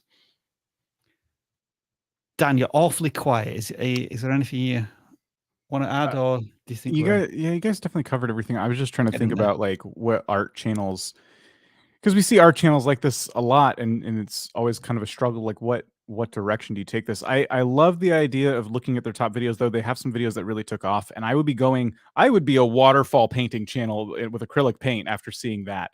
But I'm just trying to think, are there any like other places you could take this, like challenges or things like that? Like I painted 100 waterfalls in an hour or something. Like that's a more mass appeal kind of thing. But I'm just trying to think outside the box a little bit. What could help take this channel like to the next rung on the ladder? Well, if they do rank well, it might be influenced by us just visiting a channel, but certainly ranking well in this topic. Just look at the thumbnails as well. Really powerful, really strong styles and designs here. Yeah. Okay, so that is Kunsteli. Again, I hope I pronounced your channel somewhat correctly. But that brings us on to an interesting segue. Now, Travis is here, and it's a segue that I like to call, when I can find the right and the most favorite segue, is this.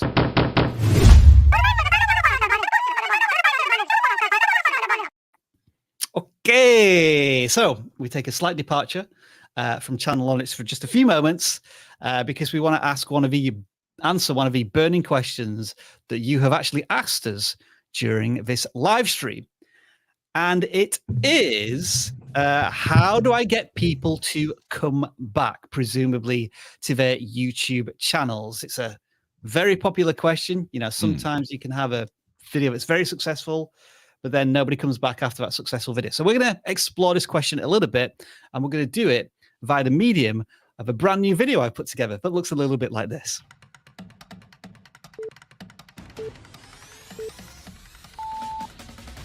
Yo, Travis. Oh, okay. This is actually pretty easy. All you got to do is go to the channel, The Company Man. It's a very bingeable channel. It makes sense. They make videos that are bingeable because after you watch the first video, in your mind, you think, oh, I want to watch a video about this. They actually have that video on their channel. You go from one video to the next because you continue to give value and give people more of what they're looking for, and sometimes giving them more of what they don't even know they want. So they have to come back for more. And that is the Company Man that you're suggesting they watch. Yeah. Okay. Dan, what do you think? Like, how do you think you get people to come back to your content? You know, piggybacking off the advice of bingeable content, nobody's going to binge that content unless it is something that is of interest to them. So the first video they see needs to be very similar to the second video they're going to see, and so on and so on and so forth. Like the theme we've been talking about all day, you want to cater your content to an audience. Don't make content for every audience, make content for an audience, and you will see a lot more success. So if you want people to binge that content, it needs to be similar to what you made in the past. So I see a Roblox avatar from the person who asked us this question. If you play Roblox and Minecraft, you might feel like that's similar because they're video games and blocky characters. No, play Roblox. And not only Roblox, play a specific game in Roblox and cater your content to that audience. What do you think is the biggest mistake creators make in failing to get their audience to come back? Is it as simple as just not making the right video that they're going to watch next, or is there more nuance than that? I mean, not giving a reason. I think, and the reason could be entertainment. It can be maybe you've answered the question, or if you've asked the question, or someone's asking a question, you've answered it so well, there's no reason to come back. So, you know, how to unclog a toilet is a one-time answerable question. And after that, I don't necessarily need to come to you ever again unless, you know, you teach me how to unclog my sink and my sink happens to, you know, mess up. However, if you're doing it in a funny way, I mean, we talk about, you know, a lot of channels that are doing things like Paul Peck's Drywall. I mean, he has a channel about drywall, for God's sakes. It's over 100,000. There are ways of making things you would think from the outside aren't that interesting in an interesting way so that people do come back. Yeah. What was the question? Why doesn't Dan listen to questions? Answer, please. It's exciting. We got another 2 minutes here, Dan. I had a different direction, and Travis, I was like listening to what he said, and I'm like, well, that's okay, but I was going to answer differently, and then I lost it. What did you ask? I asked, is it just as simple as not making the right content from one video to the next, or are there other nuanced reasons that people aren't necessarily coming back? For example, you're not encouraging them to come back through an end screen or a call to action. I do think that can play a role, but even before I was doing the end screens to or pinned comments to other videos, which is a huge super hack, by the way. Before I was doing that, the thing that was getting people to come back was making the same kind of video over and over and over again. And that sounds boring the way I say it, but again, this is all catering to an audience. So I'm making these funny videos. And so I'm like, these people are resonating with my content style, my style of humor. So I need to make sure I'm always bringing that person to each video. So I think a big mistake people make is they try to make too many different types of videos. Maybe they try to be too many different types of people throughout their content. So even if you feel like you're focused, one day you're doing a tutorial, the next day you're doing a comedy sketch. Okay, yeah, it's all, you feel like it's for the same person, but you're being a different answer to a different problem, or you're being a different type of presence, you know, in that video. And I think that could also be something. I do feel like that helped me, like focus.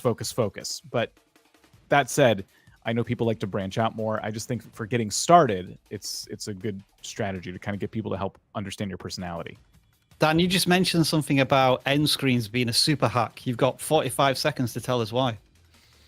Because the end screen is that last time someone's going to see your content. So why not try to get them to watch the next thing? It's about creating that bingeable session, as Travis said earlier. So they're about to click off, but if you give them a good reason to go to that next video, now they're watching a whole nother X many minutes of your content. So how would you create an end screen that gets people to click? You're killing me. You give people a reason to do that. Like you said, give people a reason to click that end screen. You can't just say, hey, watch this video next.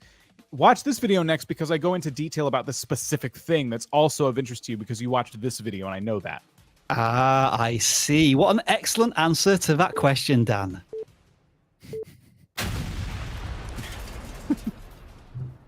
What is vidIQ Max, by the way? This section of the live stream was sponsored by vidIQ Max. Travis, take it away. vidIQ Max is our newest offering where we put you in a group of other creators who want to grow just like you, and you get to sit and talk to me, Alexi, Jeff, Hefe Reviews, as we try to answer your questions and also teach you some new and interesting strategies about how to grow your channel. We have an amazing group of people, and our private Discord is popping off. It is kind of crazy in there in a good way. We're seeing some success already, and we're also seeing people help each other, which is great. We're there to help as well, but what's been really interesting and really cool to see is other creators are helping each other, so that at any particular time you have a question, you might find someone that has a great answer. I think the one thing that people kind of underrate is the fact that, like, when you're in a group coaching kind of scenario, you actually have access to many more brains on a single issue than just one. If you're doing a one-on-one sounds great, and it can be at times, but it's nowhere near as good as a really good group. And we've only just started to push this a little more aggressively, I would say, in the last couple of weeks, and this group benefits when there's more people joining, because it adds more voices and advice and group cohesion without making it too big. Isn't that right? Yeah, and that's the thing, is that you're getting an answer. You're always getting an answer, typically from one of the three of us in the coaching. And then when we do our live stream calls, we're going over either new things that you can learn and take advantage of in your own channels, or we're answering questions that people are submitting from the group. It's not from 300 or 500 or 600 people that are watching a live stream like this particular live stream. It's a much smaller group, much more kind of compact. And we're kicking butt, man. Really some amazing kind of knowledge being shared in that Discord right now. It's really been exciting. And early success stories too. Yeah. There's even if you've gotten the email from vidIQ, you've seen that one of our creators over the first 3 months of them being on, I even got the email. I got emailed to me earlier today. Just had an amazing 3 months. It's just like 300% in views, subscribers, everything. Like, nice. Just really great stuff. Been really amazing. Plus, you get access to all of the stuff from Boost, which we always talk about. It's a lot of features we've been talking about here. So what you experienced there in that 5-minute discussion was just a snippet of when we'll take a question from the group coaching members, and we'll just chat about it and share ideas, throw ideas at the wall, and that type of thing. And that's just one part of vidIQ Max, because on top of that, you get conference standard presentations every 2 weeks at this point. Is that right, Travis? We're doing them bi-weekly. Well, here's the thing. So we promised 2, we've been doing 3, and nice. there is plans of doing more. Like, we're going to be doing more live streams as this continues to grow, because I want it's already by far the best value in learning and growing on YouTube, like, period. You can spend $300 and talk to a guru for an hour and then never talk to them again, because that's it. You paid that money and that's it. It's gone. Hope you got everything you needed in that 1 hour. We're constantly going. We're not stopping. Every month you're getting more and more information multiple times. And the coolest thing is, if you join like now, you have access to the 13 hours of recorded content that's already available. And we have a call on this Thursday. Nice. We're doing some myth busting, YouTube myth busting. We're going over myths that people think help you grow, and we're going to bust those myths. But the one myth that we all know is like a double myth, in that people think it doesn't work, but it actually does. Sub for sub. See, nobody does it anymore, because apparently it doesn't work. So people who do it, it actually does work. And that's why I'm not part of vidIQ Max, because you would get terrible advice such as that.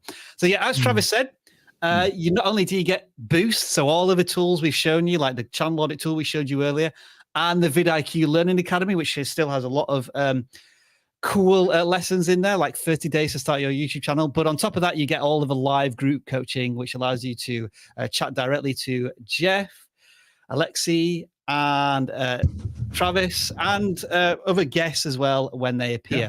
It is starting at $79 a month if you take the yearly plan, or $99 per month if you just want to go to the monthly section of that. And check out vidiq.com/plans, or click on the link in the description, and you can take advantage of this. And we do apologize for the 5-minute segue here that we've done to talk about vidIQ Max, and I appreciate that some people can't afford it, but remember, you still have all of this free access to us every Tuesday, every Wednesday, and all of the videos that we publish on the channel. vidIQ now acts is for the people who are taking the next step. They maybe monetize their channel. They're looking at ways to reinvest that revenue back into their channel to grow even faster. vidIQ Max is one of those options. With all of that being said, let's pick another gaming channel from the list. Channel 284 this time. Let's see what they have to offer us. They call themselves This Is Yellow. Let's see if the channel fits that description. The channel banner certainly does. On brand. It is yellow. I like that. This is yellow. What was that thumbnail a long time ago? What is it? This color is not. This is not yellow. This is not yellow. Yeah. Yeah. And then That's I what they did should call their channel. a video called This Is Not Blue, trying to talk about thumbnail design, and it tanked. Oh, dang. Such a cool idea, though. Yeah, okay. Hit champion, Rainbow Six Siege, Apex Legends, so first person shooters mainly. Well, some other stuff. That whole .exe thing, I never will understand I still that. don't understand that, no. I still don't understand that. Big gap here, 5-month gap, and now they're back doing a combination of Apex Legends and Rainbow Six Siege. And then how to get subscribers while you're playing Modern Warfare. So it's a third game that they've introduced in the last 6 or 7 videos. Yeah. It's just another channel that's lacking a bit of focus here, Dan. Yeah, and I mean, I get it's like first person shooters, they want that to be kind of their thing, but I feel like the next phase of that, if that's what you're going to do, it's still what kind of content, I guess, am I going to get? So I finally hit champion and Rainbow Six Siege. Like, it's missing, if you're going to go for that kind of title and thumbnail combo, it's missing like that bit of like, okay, what about that? Like, you hit champion. Was there an obstacle you had to overcome? Were there stakes involved? You know, what like, where's that last bit of intrigue? That's what's kind of missing for me in all of these, because I would be concerned because they're not very searchable titles or anything like that. But I do think titles like this can work. I just think they need to have intrigue. I think even if you're a smaller channel, if you're including that extra kick of intrigue in there, that can help. But we're not. It's like, here's a fact about a thing that I did. And we're left to ask the question, okay, but why should I watch? Yeah. The video next to it here as well. He really wanted my ID in Rainbow Six Siege. I feel as if there is a story to be told there, but the title perhaps needs to be just a little reworded in a little way to add stakes. Trying not to get doxxed in Rainbow Six Siege. Dan, you know how to do this. You know how to title stuff and create a drama, and that's a much better way, I think, of phrasing it.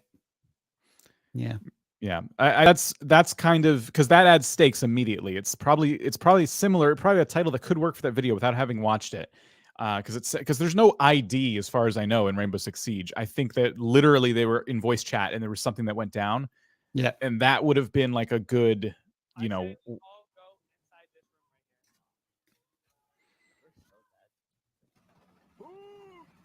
Okay, the first 10 seconds is not delivering on the title and the thumbnail at all.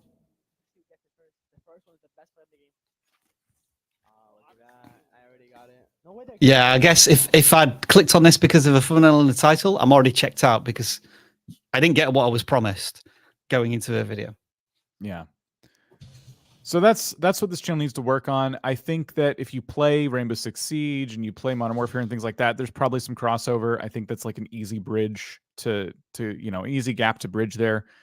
But that's now it's the next thing of like thumbnails and titles need to be a more intriguing. They need to give me that irresistible reason. Like, I need to be able to click on that video no matter what. Okie dokie. That was Yellow. And this is going to be a channel called Life with Keon. 100 apologies if I've pronounced your name incorrectly.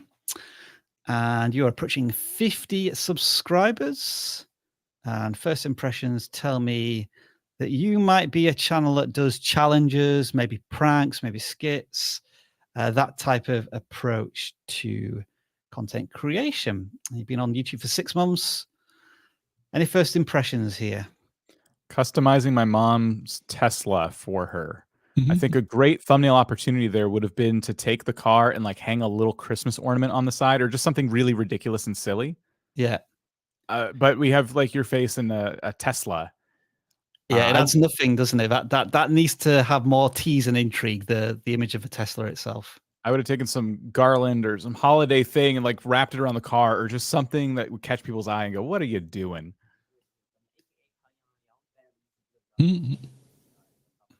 And then I'm just scrolling across. I don't think until we get a minute into the video are we seeing anything about the Tesla itself. I mean, that's the first mention of it a minute in. So again, it's the idea of if you tease something in the title and the thumbnail, you have to deliver to a certain extent within the first 10 to 15 seconds to keep the viewer engaged. Yeah. Anything else you can spot here, Travis? Just as I mean, I think this is a personality based channel, which is kind of difficult to get off the ground if you're not known elsewhere. It's not impossible, obviously, happens all the time. But a lot of it comes down to like editing and subject matter and topic. If you just do random things like this short down there with it's all hashtags, that's obviously just trying to trend jump in some way. I mean, it says trend in it. I mean, like, what's that all about? So I get it. Like, you want to do these videos, you see a lot of other larger creators do and get a lot of views, and you want to just do that same thing. But I think you're starting to find that YouTube's a lot harder than that. It's not just, putting out a video that you think is the same as what you've seen. What ends up typically happening is that the video that you've seen that maybe has done well, maybe for that creator hasn't done well. Maybe they think their success rate is one number and what you're seeing is another. I'll give you a great example. There's a YouTuber I watch. He's got a little bit over 1 million subscribers. And one of his video series, he was talking about in a video, he goes, I don't do that series anymore because no one watches it. Well, I look back of those videos, all of them had over 110,000 views. So for him, that's a failure. And you see that and might go, oh my God, he's got 100,000 if I do this. Well, the reality is his normal range is much higher than that. So that's actually poor for him. And then if you think about it from a proportionate standpoint and you bring that down to your channel size, that might be 20 views for you, because it does get kind of proportionate at some point. But ultimately, like, you've got to be doing things that people are going to be interested in. And if you're just just starting out and stuff, your topics have got to be awesome. And like, your editing has got to be fire. Otherwise it's going to be very difficult. If you're doing things about a subject people are looking for, you can get a little bit more loose. But if you're just doing personality stuff, you got to be like, boom, boom, boom, boom. Yeah, I was thinking with the 24-hour challenge on the trampoline, very much take a look at someone like Mr. Beast or Mr. Beast himself and see how he edits and puts together his first 10 to 15 seconds to get you invested in the challenge that you're promising here in the title and the thumbnail. Having said all of that, let's appreciate that this is a younger creator. They've been on YouTube now for 6 months. They've created, 25 videos at this point. They are experimenting with a lot of different topics. So you have to give them credit there for the consistency and the passion that they're showing for their content creation. And so keep doing what you're doing, and maybe just take 1 or 2 pieces of advice on board that we've suggested here in this audit. Dan, any final thoughts, or shall I claw away? Claw away. Claw away. All right. Channel 303. This is a gaming channel. They are Warrior Desert 9. So unfortunate. The previous 8 Warrior Deserts, don't know where they went. But this channel is doing some GTA 5 online, expanded, enhanced, free mode, funny stuff. So here's the big problem with your titles. Obviously, this is like a modded Grand Theft Auto.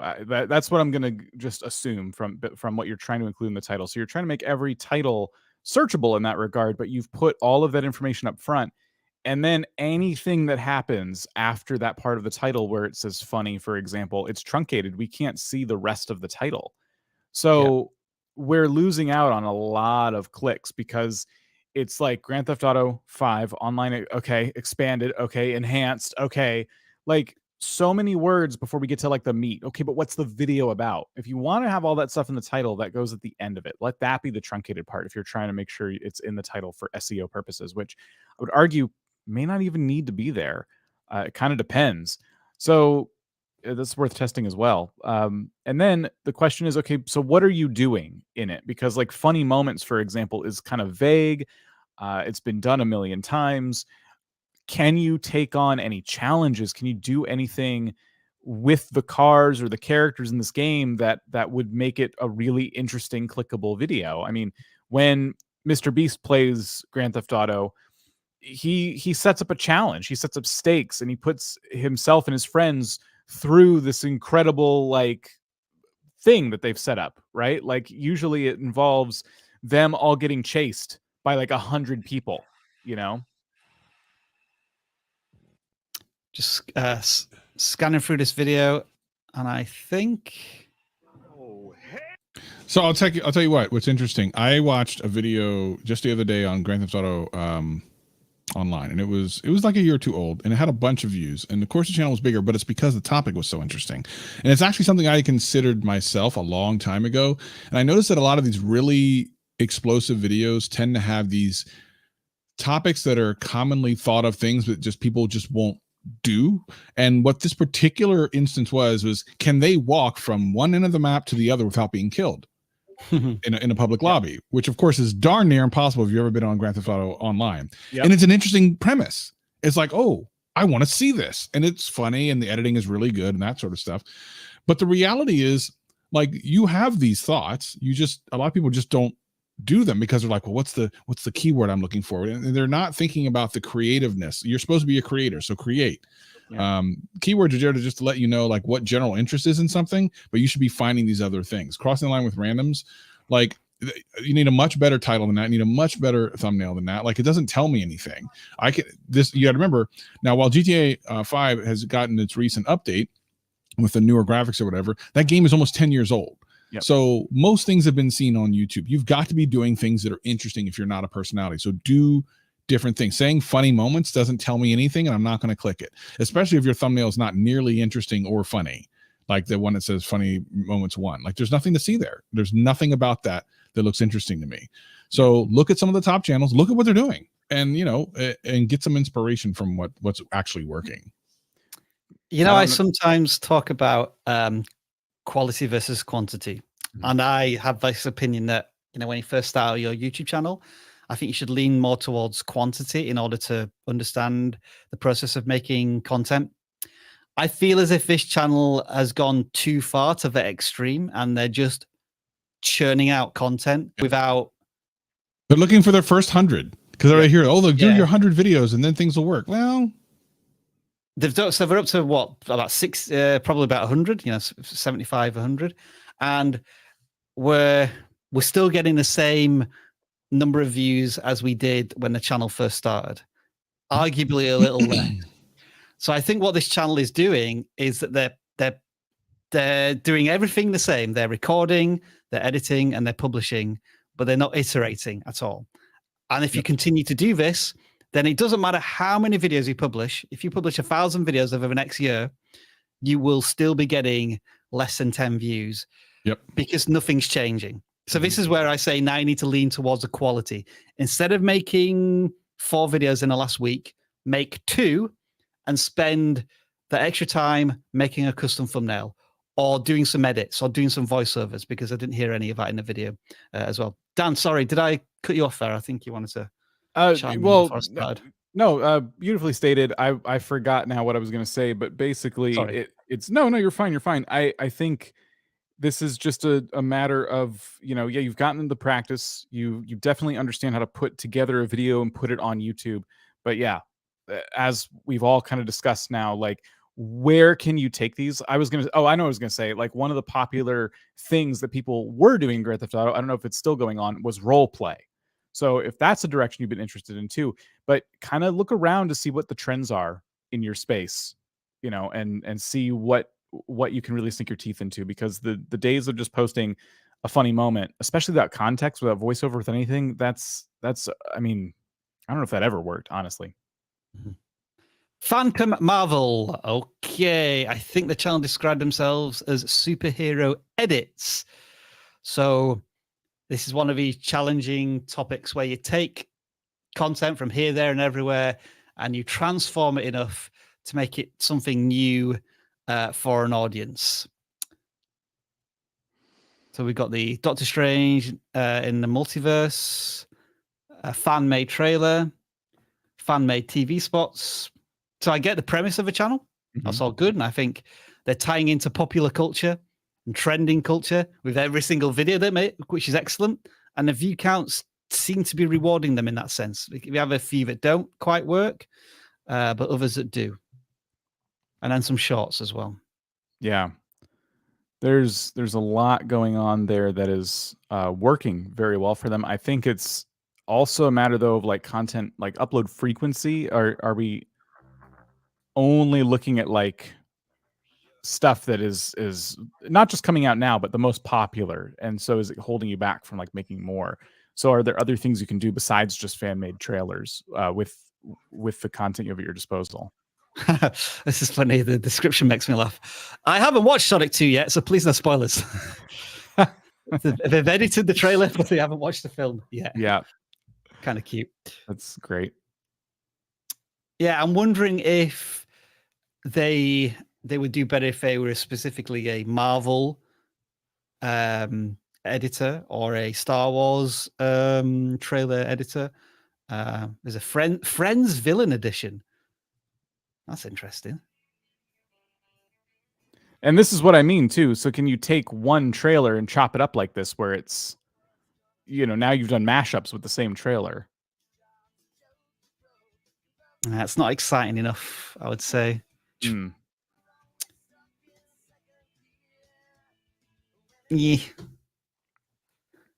Any thoughts, Travis? Oh, Travis left. Oh. I think his lunch order came or something. He's gone. Travis is out of here. Yeah, I guess the other challenge is that as the channel grows, he may already be monetized. Let's sort by most popular. Have you had anything that would maybe drive? Okay, yeah. So you've had some Sonic the Hedgehog 2 stuff that's got millions of views. I'm curious to know if that's still bringing in views. Actually, have we got any historical on this? What? Is that right? It's all of that just happened in the last couple of weeks. What? Thousands and thousands of views per hour. I am worried about the comments are turned off. So yeah, I'm worried about the content like actually being monetized thanks to the fact that it's very, very heavily reliant on this other IP. It's like, is this transformative enough? Probably not. So that is a concern. Hopefully this is just like a fun project for you if that's the case. But yeah, that is a concern. We can see why the Sonic stuff it gets significantly more views than anything else. Then that's obviously feeding off the complete outlier. We talk about what happens when a video goes viral. What do you do? That's basically happened for this channel. Yep. So plenty of things to consider there for the Phantom Marvel. But I've just realized, Dan, why Travis left.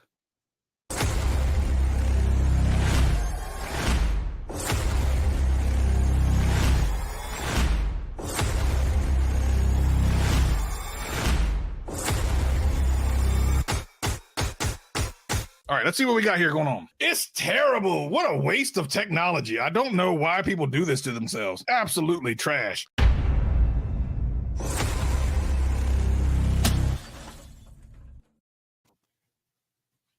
Welcome back, everybody. I'm back.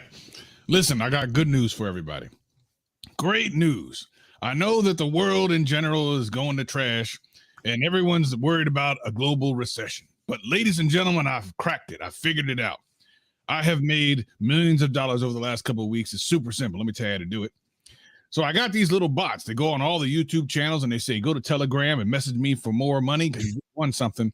And some of these people are silly, man. They go right on to Telegram and WhatsApp and all that stuff, and they'll give you money, man. These people, they're not very smart. All right, you can bring everyone else back on here. This is now the Savage time. Thanks, Savage. Thanks. Yeah, it's working pretty well. I'm not gonna lie, I was kind of surprised it worked so well. So many people are contacting me. I would pretend to be Mr. Beast on Mr. Beast channel, like, oh, I won money. I'm like, yes, you did. Give me $100 and I'll ship you nothing. And they do it. It's amazing to me how silly some of these people are. Crazy. Good to hear your latest business venture is taking you to new heights. But you do still have this small segment in the live stream where you savage people's channels. Do you want to give us a text for people to? Yeah, I mean, listen, let's do hashtag Telegram Savage. Let's just do that. That way you can Telegram me and I'll send you nothing if you send me $100 for shipping. So what you need to Telegram do Savage. is write this in the chat right now. Hashtag Telegram Savage. Only once only, please, because we only accept one entry per person. And in just a few moments' time, we'll start to see entrants. And those channels will get what we describe as an alternative audit, but is no way supported or endorsed by myself or Dan or vidIQ whatsoever. It is very much a savage audit, literally a savage audit. It is definitely a savage audit, but all that rest of the stuff you said, you don't say that again. You're going to make people not sign up. What's wrong with you? I will not say any of the further stuff, but we've already got 100 willing victims. I mean, people who've entered. So we'll do Crazy Casper 2 as the first. Because there was a Crazy Casper 1, apparently, which is scary to think about if you really think that that's a thing. Oh, okay, this is one of them people where they get in a car and just drive real fast. Crazy Casper 2. So this was part 2. Scroll down a little bit. They just kept doing the same thing over and over and over again. Expect something. Oh, okay, they knew. They only been here for 4 weeks. Okay, look. This is a good start for your first 4 weeks. You drive into a wall, though. What you should try to do is just drive straight into a wall. And then when you get out, oh, wait, is this real or is this a video game? Well, I think this looks like a video game to me. Oh, I was excited for a minute. See, I was thinking maybe this person had some little go-kart or something like that, and they were doing something fun, like running people over or something. But no, it doesn't appear that's the case. It's a video game, which of course means it's a waste of time. Oh, look, they were pretending to be interviewed. I mean, listen, can you imagine being so self-important that you play a video game to pretend to be interviewed about racing and turning left? Can you imagine that? A sport where you get into a car where you don't have to have any kind of physical strength yourself and you just turn left all the time. Or maybe in this case, right. Let's find out. Is it right or left? Oh my gosh, it's right. Well, I'm excited now. Well, excited. That ended pretty quickly. Oh, that was pretty good. Okay, that was a good one. I'm not gonna lie. That was a YouTube short is what that one was. All right, what's next? Who else has got in here? Because this was terrible. This was a terrible waste of time. They didn't even get a chance to turn left or right in that one. No, that one was just trash. Let's keep going. Let's see who's next. Caption word just X. King Venom, Griffiths, Carolina Love. Hey, Carolina Love. Hey, girl, what you doing? How you doing? I need to include what your name emoji. is? You put the emoji in there too. Look at that. Yeah. Oh, there she is. Right down. Scroll down. No, right there. Just scroll down. There you go. Calm down. Found them. 37 subscribers. What's she doing? Let's see. Cooking subscription for kids. All right, she cooking for kids. I like that. The best meal prep subscription. You know, I use that. What is it called? HelloFresh. Have you tried that? Any of you tried that? No. It's actually really, I'm not gonna lie, this is for real. It's actually really good. It's kind of expensive, but it's really good. The food quality is great, but you got to cook yourself, which I'm not real happy about that. So I usually just go ahead and when it comes in, I order out. I get HelloFresh. I just don't eat any of it. I just order out anyway. Makes me feel better about myself. Feel like I'm actually doing something good. Okay, what else? New book subscription unboxing review. She gonna unbox a book? Is that a thing? Can you unbox a book? If you put it in a box. What else is it? Yeah. What's this? What subscription? Let's see. Click on one of these. Let me see what's going on here with this love. Which one do you want me to click on, Savage? What's this one that says Natalie West subscription? Well, she subscribes to a lot of things. How do you have any money for being on YouTube and the internet and everything? You get subscribed to. Which top one right Right is there. It says unboxing and try on 22. It'll keep third row down or whatever. Who cares? What's this? Is this a pillow? She unboxing the pillow. What is this? Oh, I like that thumbnail. Look, drained her account because you got 12 subscriptions on everything. How many streaming subscriptions you got? Do you have Netflix and Prime and Disney Plus and Paramount and Skybox and A&E and WWE and Paramount and kids Nickelodeon and all the other ones? You got all them? She's just talking in front of a bright window. Imagine that. My goodness, you blinded my eyes, and your head is shot. Your hair is shot. She redhead, so you know they fair skinned, and that sun just blink right off your skin right into my eyes. It just sun bling goes right off because they don't tan. They call them day walkers. All right, next one up. All right. Let's see the next one. Let's go one more before we go out for the day. I got my McDonald's right here. I'm going to eat right after this. This is part of my HelloFresh order that I got today earlier. Savage, shut up. Let me get his word in edgeways. What? HelloFresh burger? What? Two things I want to mention. Carolina, hopefully you're watching the earlier part of the video when we actually talked about exposure and using Windows and things. That might help you. And I always feel a little better when we've already actually audited the channel properly, and then I get savage because I do think we audited this channel last week or the week before. So she knew what she was getting into. All right. Next channel. 1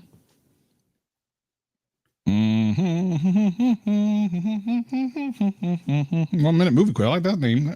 Rude Boy Games. All right, the Rude Boy. That's what they say in Jamaica. I know that because I've been there once. Well, no, I haven't been. I just saw the movie, the Jamaican bobsledding team. Anywho, what is this? Let me solo her gets 1000th Melina kill live on stream. What? What language is that? Okay, what's the next one? Where to find bell bearings in Elden Ring? Well, no one cares. Look, here's the Amber Heard stuff. Look how many views that get versus everything else. Ain't that something? Yeah. You can put anything about John Depp or Andrew Heard and the poop and all the other things. You get a couple thousand views, and Lord knows have mercy, Jeebus. I got sucked into that early. I'm not gonna lie. I was watching a little bit. I don't understand what's going on, but it's entertaining as hell. That Emily D. Baker, something else. I told you she'd be too famous for us. She left. You're never gonna see her here again on vidIQ. I told you this a couple months ago. I predicted it, didn't I? You did. You did. I clipped it. If you don't believe me, I clipped it because YouTube got clips now. Let me look at this one more time. Elden Ring. Isn't that game where you pretend to be like a wizard or something, running around and with some flowy type clothing and with a sword and stuff, trying to pretend like you cool or something? I can't stand games like that. It's like every game. I mean, not really. I mean, that's like them games. You ever heard of LARPing? I saw a video about that once. That people dress up like that. Yeah, I have heard of LARPing. You notice most of them live with their parents. I mean, most of them do. If we're going to be honest, they mostly do. And because you know why? Because when you're in the documentary, they're in a room and the door is closed. And the door is closed to the bedroom because their parents are in the other room. They don't want to know they're on a documentary about their kid that's LARPing. That's terrible. Terrible. Stop LARPing. Who's the person's name again is? Rude Boy Games. Rude Boy Games. Stop LARPing. Ridiculous. Absolutely trash. Anything else? No. I was trying to figure out how to raid Emily D. Baker's live stream in the background. Oh yeah, you got to set that up. Yeah, I don't know how to do it. You got to do it. She has to approve you. Did she approve you? Did she? Okay. She has to approve you. We should get her to approve us. Can you imagine 100,000 people coming in and questioning? Going, I was hoping we could have an exchange of live streams. You know, we send 450 people her way. She sends 85,000 people our way. You know, it seems fair. It's fair. That's what we call a savage exchange. Is what I call that right there. It's kind of like currency. You know how you go up to Canada and you can spend money and it's like worth more or whatever. Is that even the case anymore? I know sometimes you guys were making more money than us. No, it's worth quite a bit less now these days. Oh my God. It's like $1.30 to the dollar or something along those lines. Man, anyway, I used to go up there all the time and buy all the gas in the world. Now you can't buy anything for like $17. You go up there and try to get some gas for $17. They look at you and laugh. They give you a cup. They hand you. I actually got gas from my car. This cost me $27. They actually told me, put your gas in this cup. I'm like, dang, $27. I had to bring the cup too. That's what really made me mad. Are we done, Savage? Can we go home? I already told you I got lunch. I got HelloFresh right here, so we need to go ahead and get into it. Great. Okay. Well, that brings to the end another chaotic live stream. Thank you, Savage, as always, I think, for joining us. Folks, you don't get the Savage in vidIQ Max, so you don't get that interruption. It's more expensive. vidIQ Savage is much more expensive than Max. Yeah, that's true. So it's a better value as well. Savage, any final words before I throw you out? Yeah, I mean, here's the thing. Look, all y'all in the chat, I appreciate you coming to vidIQ to try to get your dream of being an online influencer or a creator or something like that. It's great that you really want to strive, because I know you've seen them other channels where they go, look, you can be anything. If you try hard enough, you can be anything. And let me tell you something about this, straight from me, straight from my heart. From my heart of hearts. They're lying to you. You got no chance at this. It's terrible. Forget about it. YouTube's not for you. You can watch Rob and vidIQ.